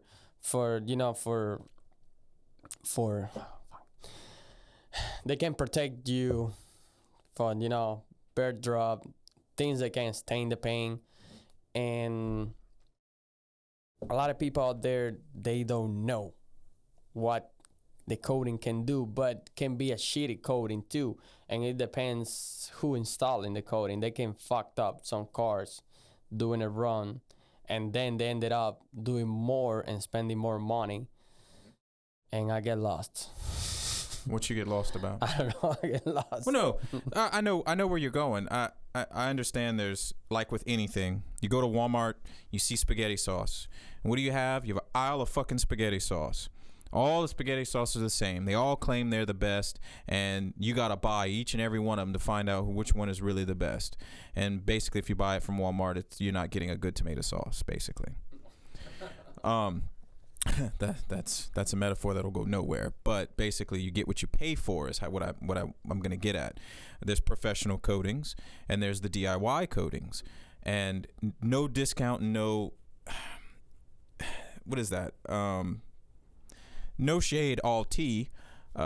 The coatings that you buy online are not permanent. The chemical composition is not going to last forever. And then you got to be careful because there's acrylic-based ones that are out there that'll just fuck your clear coat up. They're worse than a solvent-based coating. And then you got solvent-based coatings, which is what I've chosen out of every coating that I've installed. I've chosen a solvent-based coating, Ceramic Pro, because it works. It actually is hardened. It actually is proven. 4 years going on 5 now. Year after year, I see the vehicle come back and I see what's going on. I see the traits of each person doing it, what they're doing wrong. But majority of the time, fucking coating is standing up and doing its job. Then you have, your high silica content based coatings, which they will be the glassiest, shiniest vehicle out there, but the longevity is not there. It wears off. It's gone, and they're peddling it off as some kind of fucking 5, 7, 10 year coating. Fucking coating. Are you fucking kidding me? The chemical composition says 2 years, it's gone. Yeah. So how are you guaranteeing a freaking warranty for some shit for that long? But the thing is, another thing is, detailers out there, they telling the customer, I'm gonna put a ceramic coating, but they don't even tell the name. They don't even tell anything. And then when you ended up cleaning probably me, doing mobile, cleaning that car, and the customer, oh, I got a coating on it. I was like, okay, what kind of coating you got on it? Oh, I don't know. And I'm like, so wait, so you're telling me you go to their house and you clean the vehicle. Do you notice that there's something on it though? Well, no. Normally, before I touch the car, I always say, what, you have something? You ever wax your car, or you got something in there? Oh, so then they disclaim to you that, hey, yeah, I got it coated. Yeah, and it's funny. I got two clients that when I asked them, all that question, always ask all that kind of question, and he was telling me, oh, I got a coating on it. And I was like, okay, what kind of coating you have on it? Because I can know what kind of soap. I don't want to use any soap that I gotta, put like APC on it, so I don't strip anything. Well, I don't want to strip the coating, but You can strip a coating. It Yeah. just depends on what kind it is. There's, Yeah. there's the temporary ones, and then there's the ones that can handle that. Yeah. So I was like, and then he said, no, I got a ceramic coating on it. I say, okay, what is the name for it? And he was like, I don't know. He told me it's just a 10-year warranty. I say, okay, what kind of coating is that? Yeah. Well, what they gotta understand is you're not trying to dig and bash whatever coating company. Yeah. It's just you need to know what it's made of. Yes. So that I you don't can- want to go in there and just, And you know. can properly maintain it. Because to be yeah. honest with you, what do you think? Now, I don't know. You've done a few of the ones that I've done, coatings, because some of the clients, when I first started, seeing what you were about, I let you do those. Did you notice a difference between the coatings? Did you notice one being worse than the other, or just one performing better than the other? And I mean, just be honest. I mean, I know I've chosen the coating I have now for a reason, but in your eyes, since you're going there and you're doing a maintenance, I mean, do you see? Well, you said there's a benefit, but do you see where some actually lack, where others are actually stronger?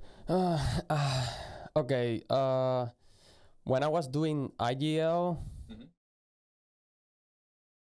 You don't have to call them out by name now, okay. if you don't want to. Okay. So when I was doing, a lot of washing coating cars,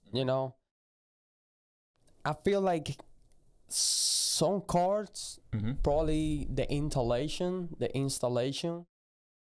is a key for it, because some cars, they do great, and I feel like all the cars didn't do great. And like I said, I was telling the guy, I was like, I feel like we code this car probably 6 months ago, and I didn't see any, for example, hydrophobic thing. And we can claim, for example, oh, this is a 2-year coating, and in 6 months I don't see any. It's gone. It's gone. So I was like, Was there a film on the coating though? Like, because a coating's not indestructible. You can still have things set on the coating. yeah. But you have to get rid of the film or whatever contaminant, and you have that property back. But you're just saying it was gone. Yeah. So I was like, okay. So I was, like, okay, this, in that moment, I was like, this coating doesn't do the job, or what's going on, And I was like, okay, so, and a lot of time we got to, taking water spots out because we was doing it on the sun, things like that.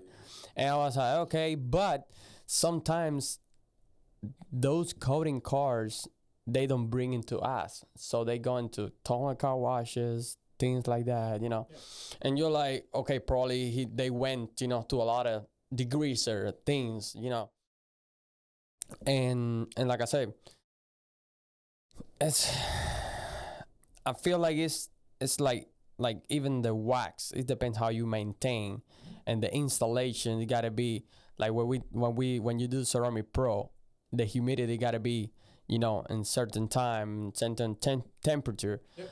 If not, it's not gonna be the same, if you're doing it outside. So basically, it's prep work and just knowledge of when you're installing it, what's going on with your environment. I feel like the prep is the key. If you don't do it right, the car is just gonna be not right. Yeah. So the people that are ceramic coating cars in people's driveway. Okay. So we'll skip that topic because we already know the answer to that. Yeah. And you just don't do that. I mean, you don't pay a professional to install a coating in your driveway. No, I don't know. It's hard. You think there's too many coatings out on the market? It's a lot of coatings out on the market. Do you think It's they're a all lot. real coatings? No, I feel a lot of people, they putting all these coatings out there, and okay, let's see this. A lot of people been coating a lot of cars out there. First, they don't tell what kind of coating it is. I don't like that. Yeah. That's like going to the car dealership. Well, it's like you calling the dealership and saying, "Hey, I'm looking for a car. I got cars." And you go to the dealership and there's no badges on any of the cars. Yeah. Well, what is that? Is that a Cadillac? Is that a BMW? Is that a Mercedes? You're gonna get what you pay for, and you should know. You should be able to tell me everything about that Mercedes. or whatever brand you're selling, you need to be upfront and honest. Because guess what? They put that fucking brand on the building, don't they? Yeah, there are a lot of people, and I don't like it. And I think almost everybody else installing ceramic coatings in this town, what they're doing is they're just saying that buzzword, ceramic coating. And you know what is the bad thing too? When the customer go, they claim all over social media, this is the best, this is that, and they tell them, no, this is a 10-year warranty coating. And I'm like, no, wait, you don't even know. We know what is. They don't even know the process. So they just like a month ago, I was doing a car, and I got this guy stop me. He stopped with his truck, a Tundra, and he was like, hey, how much you charge? My Tundra is coated. How much you charge me for cleaning the Tundra? I say, okay, what kind of coating you have on it? He said, a guy named Ryan, he coat my car. And I said, wait, what is the name? Is that any name?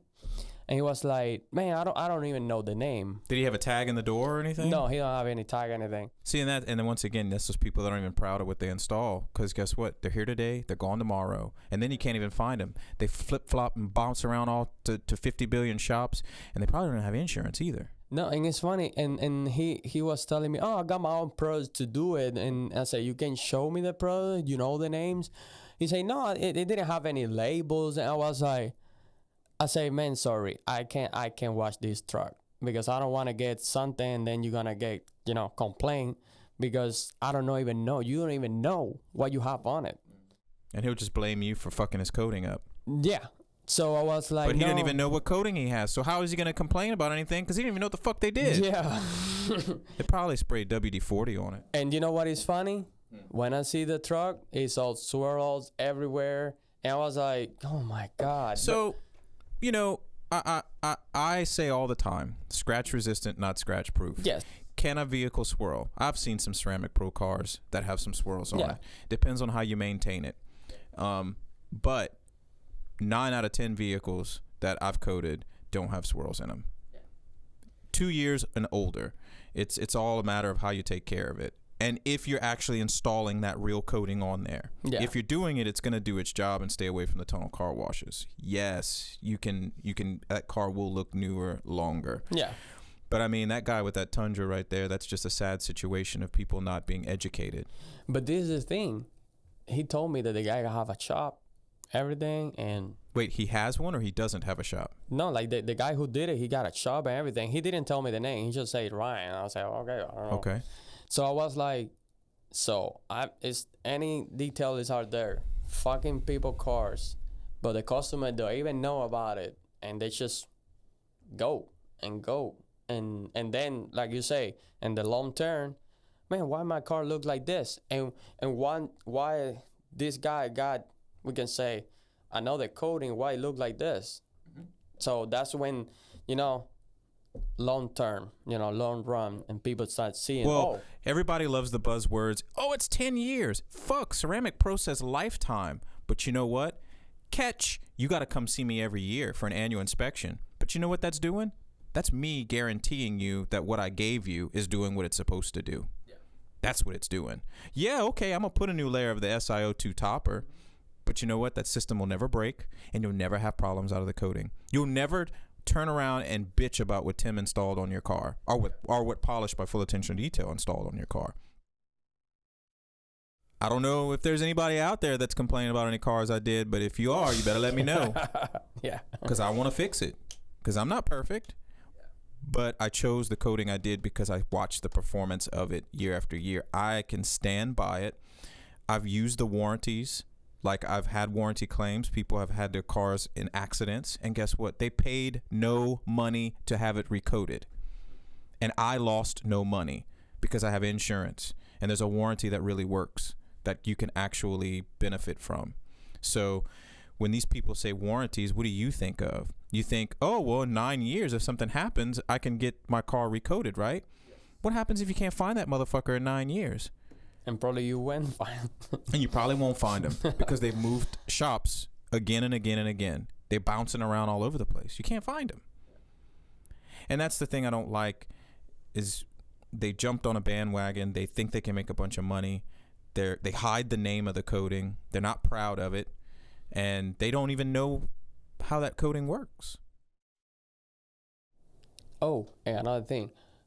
The other car that I did the other day, you know, I was just talking with a guy because he got a brand new car, and I just put a sealant on it, and I was talking to him about coatings, and he was, it's funny because he was telling me, oh, I'm a cheap guy, but my wife, she wants the best, and I started, you know, talking about coating and things, and he was like, oh, in the dealerships, they offer me $1,800 coating.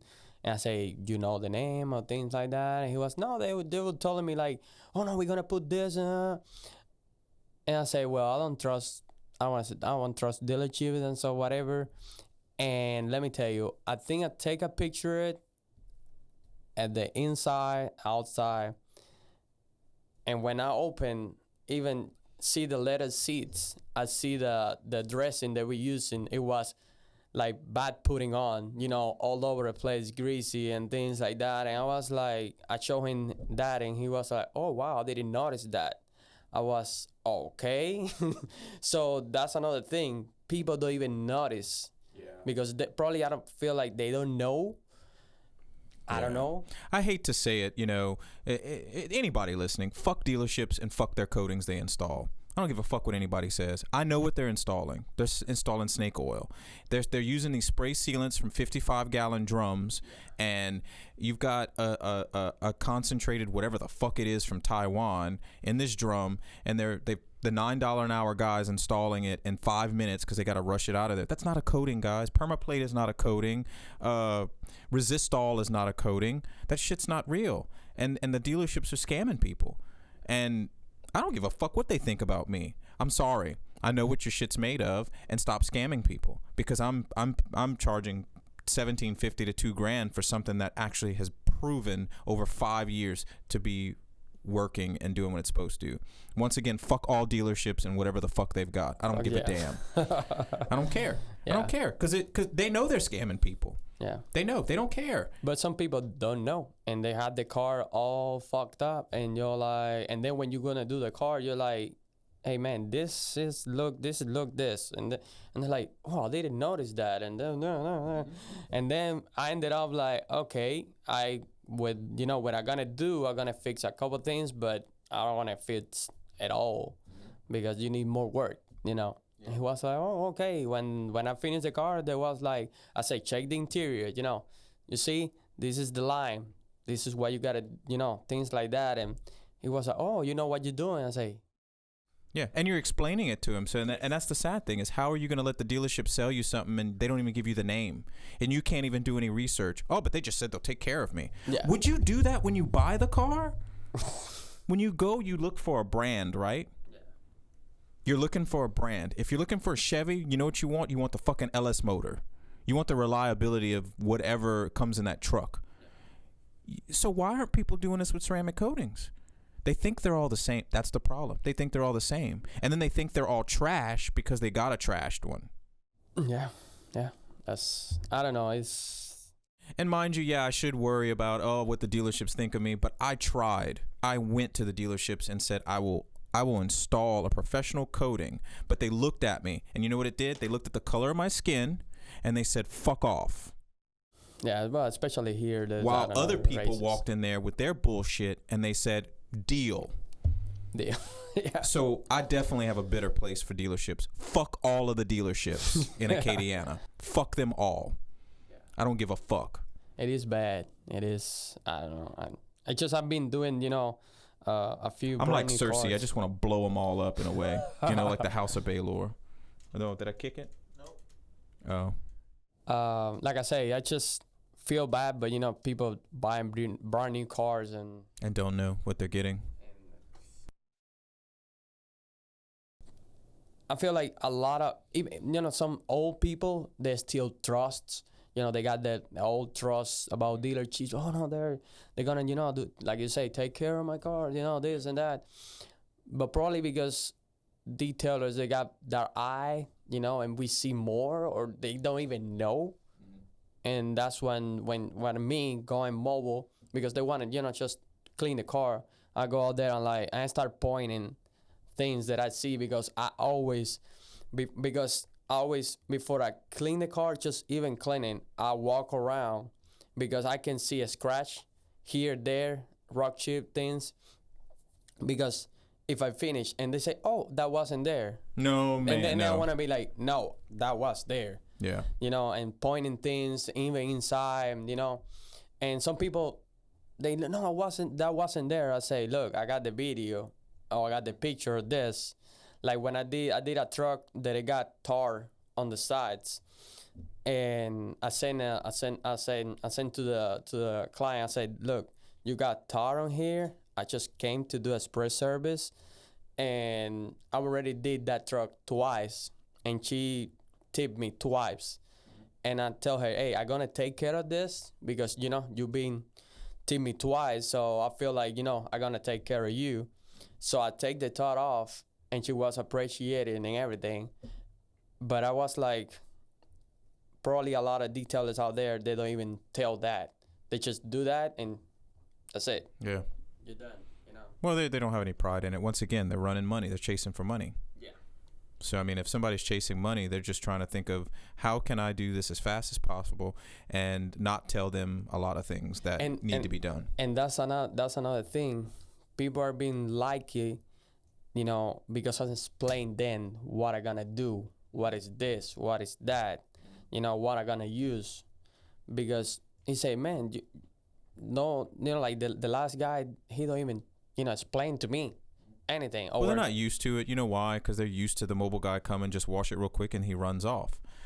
There's more to it when it comes to these new vehicles. And another thing, I feel like it is, I don't want to say Lafayette, or it's probably a lot of people in Lafayette don't know, because I've been watching all the states, the detailers is playing, and they do the real thing. They don't just like you say, "No, I want to get pride on this." It's not like a car wash guy, things like that. Yeah. It's detailing. Yeah. Well, I mean, I don't know. It's different levels of expectation. I think a lot of people here, they're not used to getting educated on it, and there's some that if you try to educate them, they don't want to hear it. And how much does it cost? How much does it cost? How much does it cost? Yes. How much does it cost? And they think you're a scam. Because well, they've been scammed. That's why. That's why you have to educate them, because they've been scammed so much. And the last person that scammed them didn't tell them shit. Yeah. I mean, Trace, if you were learning something and you bought something and you didn't know anything about it, you would probably want as much information about it as possible, right? Yeah, but then I would check the person who's giving me information, and then I'd check it between like 2 or 3 different sources. Yeah, verify. Yeah, do real research. Go see if you find the name of whatever the hell they're talking about, and see if you can pull up technical documentation on it. That's why people don't tell anybody about ceramic coatings, because they don't want them to go pull up the technical documentation on it and find out it's some garbage. I'll give you the fucking MDS of Ceramic Pro if you want it. You want to see what this shit's made of? Here you go. YouTube is wonderful. Actually, Google is wonderful. You can look up every active ingredient, everything in there, and it'll tell you exactly what it does. You can spend hours and days if you want to really do research. That's what I did whenever I decided to pick a coating, is I dissected each of them. And then, of course, my personal experience with them, I'd see the vehicles come back, and I'd be like, okay, well, I'm dumping this one, I'm dumping that one, I'm dumping this one, I'm keeping this one, because this one actually is performing. Why is it performing? Let me go look at the image. Oh, it doesn't have this ingredient, it doesn't have this ingredient. This percentage is a little bit higher, that one's a little bit lower. That's why I'm so confident in what I'm installing right now. And until something better comes along, oh well. We got graphene coatings, and you know what? That means nothing to the consumer.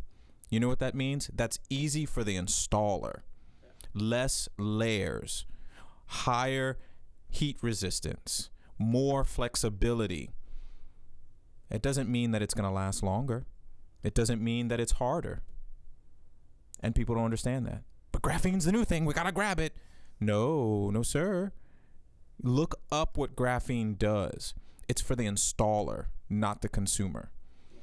You can do 10 cars in a day with graphene coating because it's very easy. It flashes so fast and you can level it and you have no issues. So, I mean, that's why everybody's jumping on that bandwagon. You can see them pop up on your Facebook feed. Oop, the new graphene coating for $19.99 on Amazon. Because it's an easy DIY coating. That's why. It allows you to do it in your driveway. But it doesn't mean you have a warranty. Yeah. You're not. It's not going to last next year. Next year it's gone. You better go buy you another $19.99 bottle of graphene coating. When you get into an accident, you better go buy you another $19.99 bottle of graphene coating. I guess ceramic coatings become a very tiresome topic when it comes with detailers, because there's a lot of contentiousness between all the different types that are out there, and it's only because you got so many people that are not telling the truth. They're selling a lot of lies. They're not transparent. They're just not being honest about them, and they're just trying to make as much money as possible. Passing off cheap stuff for expensive prices. So I can understand that can tire us out a little bit, huh, David? Yeah. I mean, we see it all the time. You see it because you're mobile detailing the vehicles that have been coated by all these different people, and even some of mine. And you got more frustrations with some than the others. I just have the frustration with it because when you promote yourself, you're supposed to take pride in what you're promoting. You're supposed to be very knowledgeable about it if you're going to be a professional. And you make sure that the client knows everything about that coating and what you've put on that car, because they might not come back to you to get it maintained. They might go to somebody else, and you want them to be able to tell the next person what to do with their car. Yeah. But what sets Polished by Full Attention to Detail apart is they get a free maintenance kit, and they can just take care of everything themselves. They never buy chemicals ever again. I provide all of the maintenance chemicals every year for free. So I think that's really taking care of the client and making sure they have what they want. Only if they're lazy, then they can call you to take care of it. And they can show you the maintenance kit. Well, this is what I got from the guy. This is what he says to use. And there's a printout inside of the maintenance kit explaining exactly what that chemical is and how to use it. That is what sets Polished by Full Attention to Detail apart from everybody else. Yeah, and that's a key to get a good maintain the car. So I don't just go there if I have a coating car and just go there and just like a guy with a bucket and just do that. Mm-hmm. Well, and then they also maybe some people just don't know that they got sold this bill of goods for a coating and they think it's indestructible. Yeah, it's not. I think that's the sorry. Oops, excuse me. The sad part about it. We had cheese, guys, so we're burping up cheese. It's gonna stink in here. It's gonna smell like some old feet or something pretty soon. But we'll get off the topic of ceramic coatings. That can be a pretty, like I said, a contentious it can be topic. Another podcast. Well, no, we talked about it, and I mean, mind you, I talk about it in so many videos on YouTube and stuff like that, and I've always been proud. So we'll get away from the ceramic coatings. I mean, we just hope people are educated and you look up and do your due diligence. You don't have to come to me to get a ceramic coating. If you want to go and get something else, just make sure you know what you're getting, and don't be lied to, and don't let somebody hide the truth from you. Do the research. I mean, you do it for everything else, so do it for the car. There's no reason not to. You like animals, huh? You like dogs. Yeah. Got Max and I never can remember the other two's name. Albin and Manchitas. Manchitas is Manchitas is like a spot. What do you mean? A spot like like different colors, because she's white with black spots. Uh-huh. So in English we can call it spot. Working with me, how do you feel? How do you feel being a part of Polished by Full Attention to Detail? Okay, I feel good because I'm since I came back from the boat, I feel more focused, in things, and since I've been working with you're a lot of technical things, so I've been getting that, even with my mobile setup. And it's funny because you don't think about it, you just start doing it, because I'm watching you doing things and here and there, and even when I do mobile, I get more technical, more efficient, more focused, and always you gotta have fun while you're doing things. Mm-hmm. And I'm not fun. You're fun. I'm not fun. I mean, fuck. So, what do I do, David? Shut up, David. I'm trying to listen to Howard. Shut up, David. I'm watching my podcast. Well, we never we always just start working together. We always doing machine work, and and so I feel like I don't know. It's how can I say? It's just it's good. Do you think it's a good rhythm in the shop? Yeah, I feel like it's good. Do you worry that clients might think that, oh, well, this new guy's not going to do as good as Tim? Well, I think all the clients gonna think that because probably they don't know me. They always probably see me, like in the back, or this is the guy who, But I don't treat you as just another person. I mean, I let them know that, hey, look, this guy's doing good. And what did I do yesterday with the client? Well, 2 days ago with the client, I was like, he actually corrected that vehicle himself. I'm not going to take credit for everything. And you know what is funny? When when he came in, he say, I can go and see the car. I say, yeah, you can. And it's funny, he was asking me questions. Hey, this look good. Why what you used this, you did this. Probably he got to know a little bit because. Well, he was my client though. Yeah. So exactly. He was educated last year or year before, and he trusted me to correct that big ass SUV, and he wanted to know why he was paying so much for it. So I broke it down Barney style to him and told him. And he knew about claying and some basic shit, but some people don't even realize when you clay a vehicle, you scratch the surface all up. You mar the paint. So, and that's what makes things more expensive, because even though it's a part of the process, you have to fix that. You can't just give somebody that back in that condition. And but that's why he wants to see if you're probably learning anything from him. Yeah, that's when, and I was telling him, this, and, I do this and that. And he was like, oh, I say, yeah, I know. Yeah. There's just a language barrier with that. You'll overcome that. And don't even let that bother you. Yeah. People understand you're not from here. And guess what? You have an accent. Yeah. You can tell them, you're from here, and I don't still understand your ass. Yeah. That's what you tell them, majority of all my clients are not racists or bigots or anything like that. They understand diversity, and they accept people for who they are and stuff like that. I don't want clients that are racists and don't like people of different cultures and ethnicities and stuff like that. They can go fuck off and go see somebody else. There's plenty of other detailers that are racists and bigots, and they can go play with them, So I don't want them. I don't want them near me. So you don't have to worry about that. So don't think that, just because you're learning or anything like that, that somebody's going to look down on you. Because as you said, you went to that guy, and he said he trusted you, he handed you everything, and he goes, because I know you're with Polished by Full Attention to Detail. He understands the reputation. He understands the quality he's going to get. He expects it. He's probably going to go look at everything before, after you leave, and just double check. Yeah. And if everything's copacetic, he'll call you back again. Or they call me, and they say, hey, blah, blah, blah. And it's like, well, you don't have to call me. I mean, David went and did the work. I'm not taking anything away from him. But, so, I mean, with the shop, you think everything will do good after COVID? I mean, yeah, we have a little slow period because of people's pocketbooks are kind of hurt right now. Yeah. I feel like we're gonna go higher. Like we're gonna go get more. Yeah, more I see the growth happening because there's less people that are doing the quality.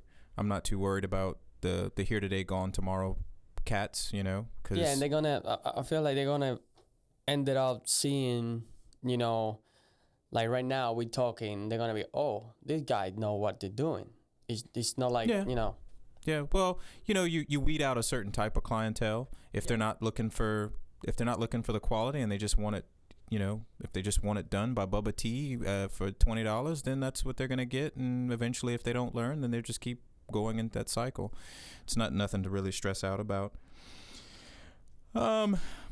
I think of hot topics, David. What's a hot topic in Acadiana that's like a subject for you that directly affects your life? What are y'all going through with the wife? Y'all trying to get her naturalized or whatever that is? Yes. Trying to get her legalized in the United States. She's legally here, but I mean, y'all are going through the immigration process. Have y'all seen a lot of challenges with that? Yeah, well, I think how can I say? Well, every case is different. Mhm. You know, everybody got different situations and things like that. So we hear everything is being kind of good because when she went to the state, or she went, you know, illegal, but she ended up doing high school here. So she learned English. She had a high school diploma, and it's funny. She went to the college. She passed the test, and they sent an email saying you got a social security number, and she was like, no, of course not. You know, and so she ended up done doing college because she don't have a social security number. And after she passed the test and she got the schedule and everything, she was like, well, this is so crazy that you give me all this and now you tell me now because I don't have a social security number. Yeah. So, but her case is pretty good because she got that as a backup. So she's pretty much, I don't want to say, I can say more American, I can say, because she studied here and things like that. And I think now the fees for immigration, you know, all the papers you gotta go through and things, they went up, probably because all the problems the, you know, immigrations, you know, the how you call that, all the immigration things is being down. Because You think because of all the restructuring of the actual Department of Immigration with all the cuts they've done, they've laid people off, they've made things a little bit more difficult. They don't really want a lot of people that's getting another legalized. thing. And they don't understand it's a lot of jobs out there that immigrants do, you know, that people here don't do it. Yeah. So I feel like all that cutting down, now immigration is like getting crazy. Okay. Has anybody told you or your wife you're stealing their jobs? No, probably. I don't know. But I've been hear about that. I think that's the stupidest thing ever. Is Yes. You're stealing our jobs. No. Bitch, y'all weren't out there fucking laying cement to begin with. You don't even want to work out there in the heat. Yeah. So guess who wants to work out in the heat? The people that are trying to survive and just trying to make a decent living. And it's funny, a lot of those people, they just want to work. A lot of people, those people, they just come. Who, the immigrants? Yeah. Oh, yeah. They come work, and some of them come back, but they just want to, you know, trying to come back for, like, you know, crawfish, rice seasonal, things like that. It's a lot of people, they got visas, and they just come and work. That's it. But when they get in trouble for any reason, you know, a car accident, things like that, and they don't have a legal license, things like that. And I feel like a lot of immigrants, they just asking for a permit for work. You know, some of them, they don't have it. At least if they can go through a process, we can say you get it here legal, and you can get to a process, at least to get a permit for work and license, driver license, so you can at least move around, you know, and just work. Do you think the opportunity is there? Do you think that they're stifled from being able to go through a legal process? Okay, what do you mean, like? So you know a lot of people from other different countries that are trying to work here, right? So do you think that there are things in place that are trying to permit them from working in the United States? Do you think they just don't know about it and they're not educated about it? Or do you think they are trying to be illegal and trying to do it under the table and not tell anybody? I feel there's a lot of misinformation. A lot of people don't know, because I know people that are illegal, but they have business. Because if you can, you know, first you get your passport. Second, you get your IT number so you can file taxes. What is that? The IT number? Yeah, what is that? I think Is that the equivalent of a social security card? Kinda, yeah. So it's an alien card, alien number then. It's kind of like an alien number so you can file taxes. Okay, so basically the government's taking taxes from these people too then, right? Yes, but they're not legal. If something happened, they can take it out. They can take everything out. So how are you collecting taxes from somebody that shouldn't be here legally? I don't know.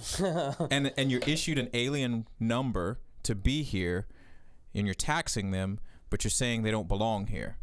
Yeah. How the fuck does that work out? I think that's a backward ass system, huh? Yeah. Yeah.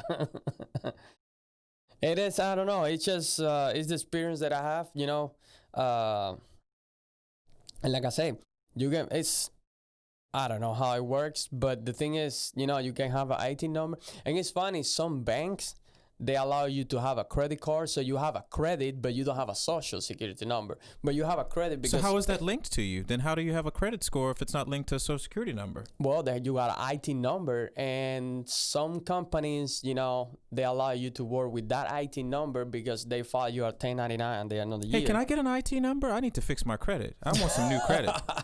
Can I get an IT number? I never actually. Now that you say that, probably if I don't know if you have a social, I don't know if you can get that. Like IT number. I don't think so. I think that's discrimination. I want an IT number. Yeah. I want an IT number. I want to change my credit up. Reset. Huh? Reset. Yeah, that's a good hard reset right there. Yeah. My late payment's gone. Late payment's gone. Medical bills gone. But I think for example, if you have like IT number, you got your passport, and you got your credit card, not every bank do that. Some banks do that. And if you can have that and just spend here probably 10 years, things like that, I'm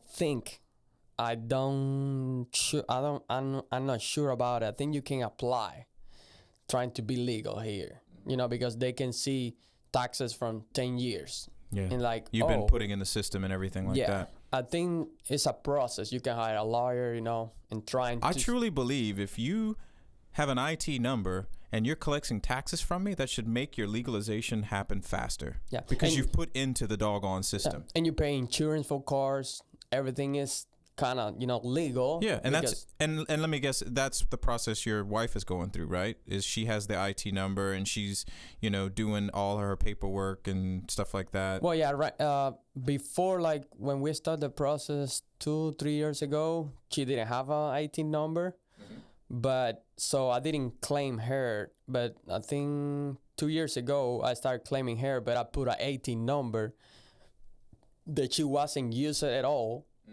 Just for them to know, oh, she got this.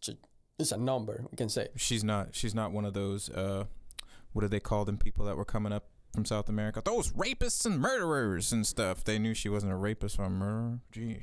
Yeah.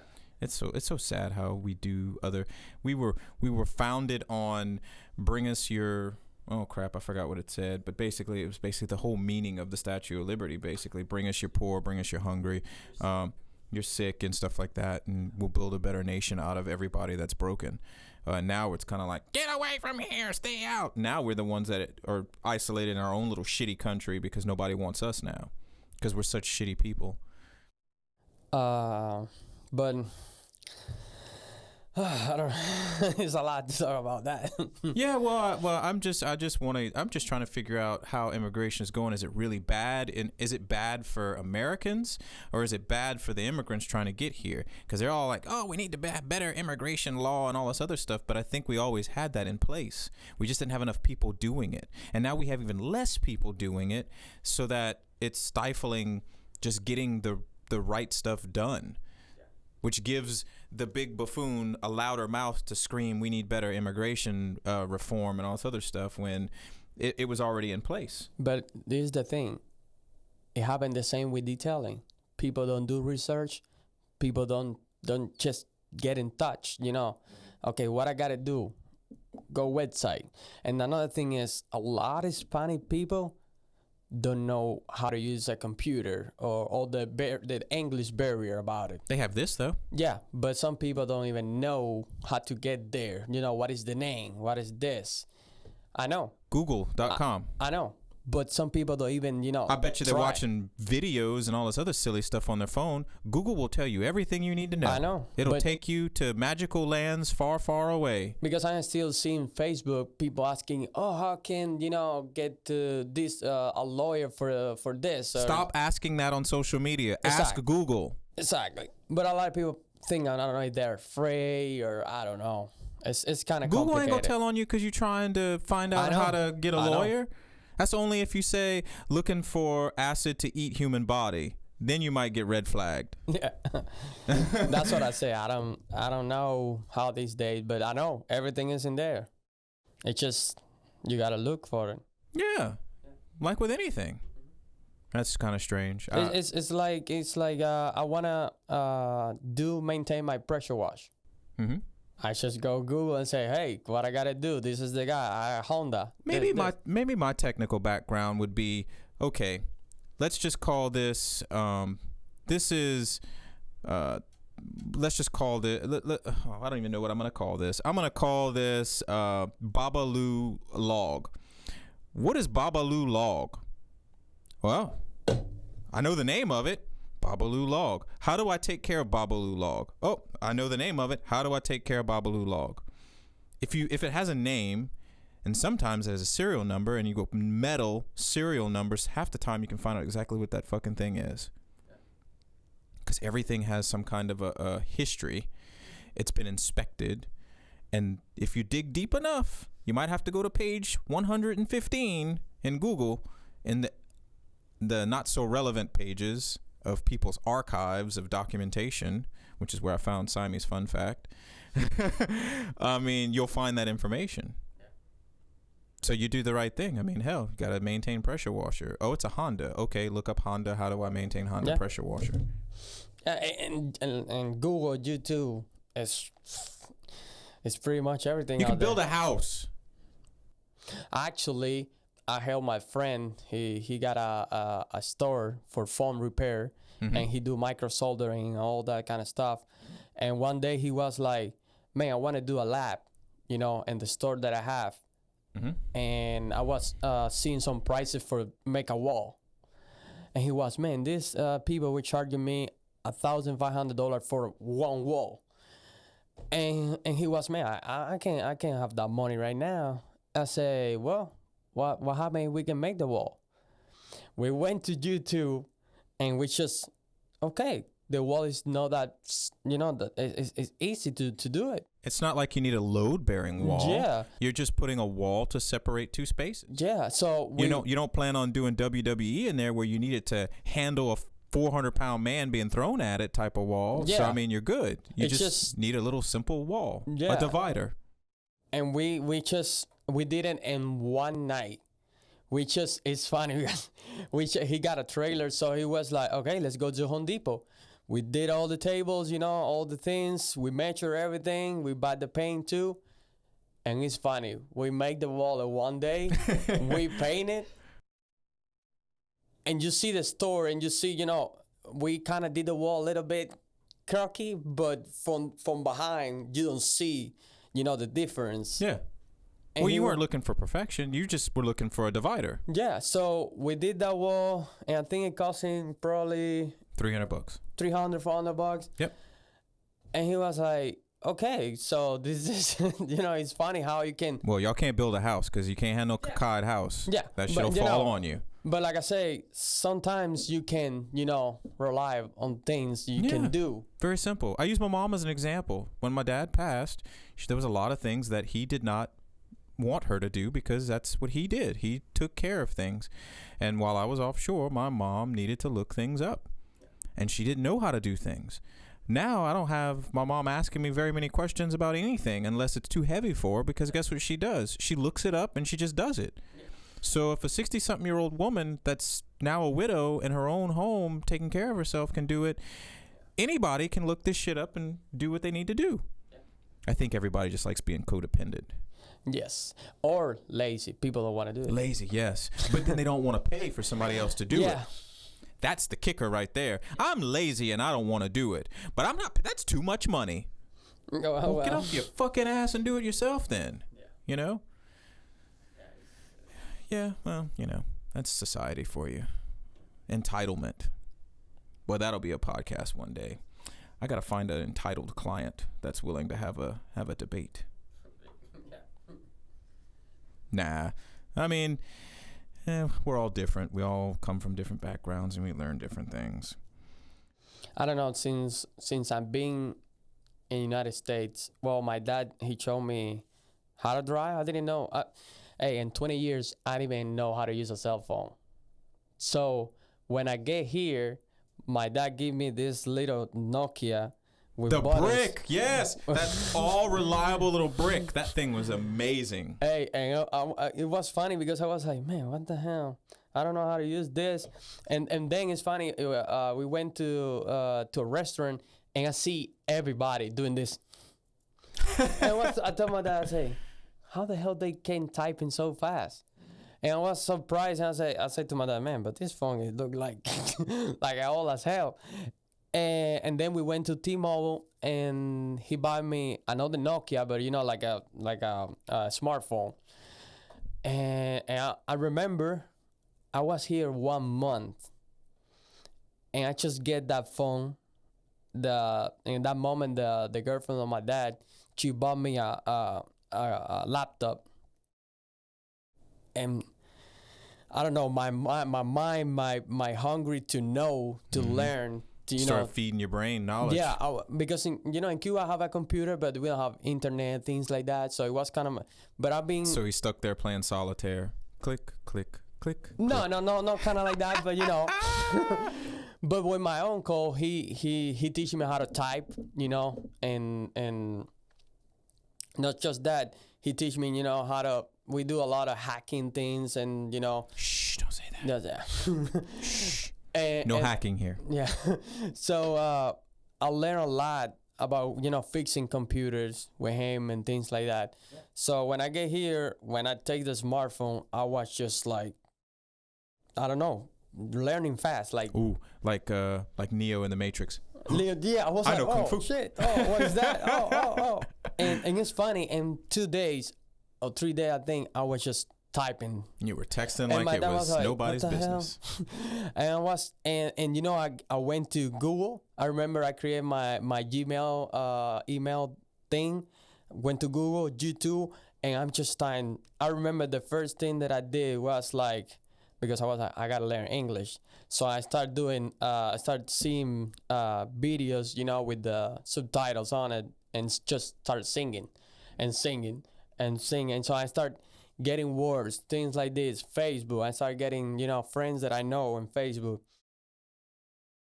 And I'm just, in a month, I was going all over the place. And I was like, why sometimes people, like Hispanic people, don't get that? They don't go in there and just learn. You think it's cultural? It's just a cultural block? Where Probably. If it's not in the family, then it's not going to be learned? Probably, but the thing is, I don't want to say because I'm Cuban, but probably the education that we have in Cuba is strong. I think that's the most strong, that and the medical thing. We just, like, whatever we got to do, we just go and do it, or we learn, or figure it out and did this, and how you call it when sometimes you say it as when you fix thing and that's a nigger shit. So shit, here we go, nigger rigging. Nigger rigging, and we can say that, motherfuckers, because we're ethnically diverse. Okay. And we're not saying it in a derogatory way. But sometimes, like for example, in Cuba, you gotta fix the door, and you don't have the part. Things like that, you gotta substitute. You gotta get it to work temporarily until you can actually replace it properly. Exactly. That's what they do in Cuba with the cars. They put in the old metal Chevys. They put a Mercedes motors on it, and you're like, how the hell? Yeah. They just figured it out. How? I don't know. Well, they gotta. I don't know.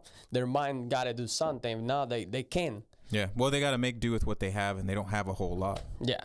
So about phones, computers, I feel like, I don't know, it's just people don't want to try, I guess, or they got fear about it. No, they're distracted. They want to watch the Kardashians. They want to watch what's the popular stuff now? I don't even know what's popular right now. I don't know. I don't see TV. I don't watch TV. I don't know. They fill their head with garbage instead of trying to educate themselves. I mean, if you have a general curiosity and you have the world at your fingertips, you can learn it. Yeah. You can learn it. I mean, I'm too busy to learn anything new now because I just got so much stuff going on. So, I mean, that's my excuse. It's the same thing with I learn how to, how you say, domain the beast, my truck. He's a What? yeah. I call my throat the beast Uh-huh. because it's a standard. Oh, you're talking about to keep yours maintained and like the battery thing. Remember how Yeah. you was having an issue with that, and yeah. we just got to move it around and we figured it out. But then at the same time, you were looking up online how to do certain maintenances and stuff Yeah. like that and change out stuff. Yeah. Oh, that's simple stuff. That's life. People make that shit difficult. But that's the thing. Or people don't want to do it, or they're like scared to touch things. You know, I was like that. But like I said, when my dad teach me how to drive, how to change a tire, you know, I feel like that's basic skills. You know, like life. It's called skills. critical thinking and actually applying yourself. Yeah. That's all you got to do. But like I say, like, I feel like people just, I don't know. Well, it's not. It's a horse that we're not going to keep beating. Yeah. It's dead already. Fuck it. I mean, I think everything's going to be fine with us. Yeah. I mean, we'll get over COVID. We'll pick up again. I mean, things are picking up this week. Got some little storms coming, and we'll be just in the shop watching podcasts and listening to Howard Stern while we're getting the cars done. While it storms its ass off. It'll just be cooler now. Yeah. I think it's started getting cooler in the mornings. Yeah, it is. It's been like 70-something degrees. Yeah. Have you noticed that, Trace? It's like 75, 77 degrees. I never go outside. Well, no, I do, but I usually go walk at like midday. So. Oh, no, that's the wrong time to go outside Oh, no, midday. that's the best time to go outside, trying to knock that COVID weight down. Oh, child. I don't know where y'all getting COVID weight from. I don't get no COVID weight, that's for sure. I'm too skinny for that. I only drink my coffee, that's why. Maybe. If you get down to what I do, just drink a coffee in the morning and you eat right before you go to sleep, and you're good. Well, I mean, No unnecessary eating, Trace. I wasn't. Well, you see, whenever I was in Minnesota, 6 months out of the year, Mm-hmm. not active because everything's frozen. Because you're hibernating. And then COVID happens right as it starts warming up, so it's just like this is actually going. Your extended winter. Yeah. Oh, boy. Yeah, so I'm like, nah, I'm back in Louisiana. I need to get out. Yeah. Well, this year's a bust. Just call it, you know, it was a COVID-apocalypse, and it has everything changed a little bit. Holy shit, 2.8? Hit refresh. That thing go that? So I guess we'll end the podcast here, there, David. I mean, that's the time we have today. Yeah. I appreciate you coming in here. I guess I'll see you tomorrow. Bye, everybody. Bye.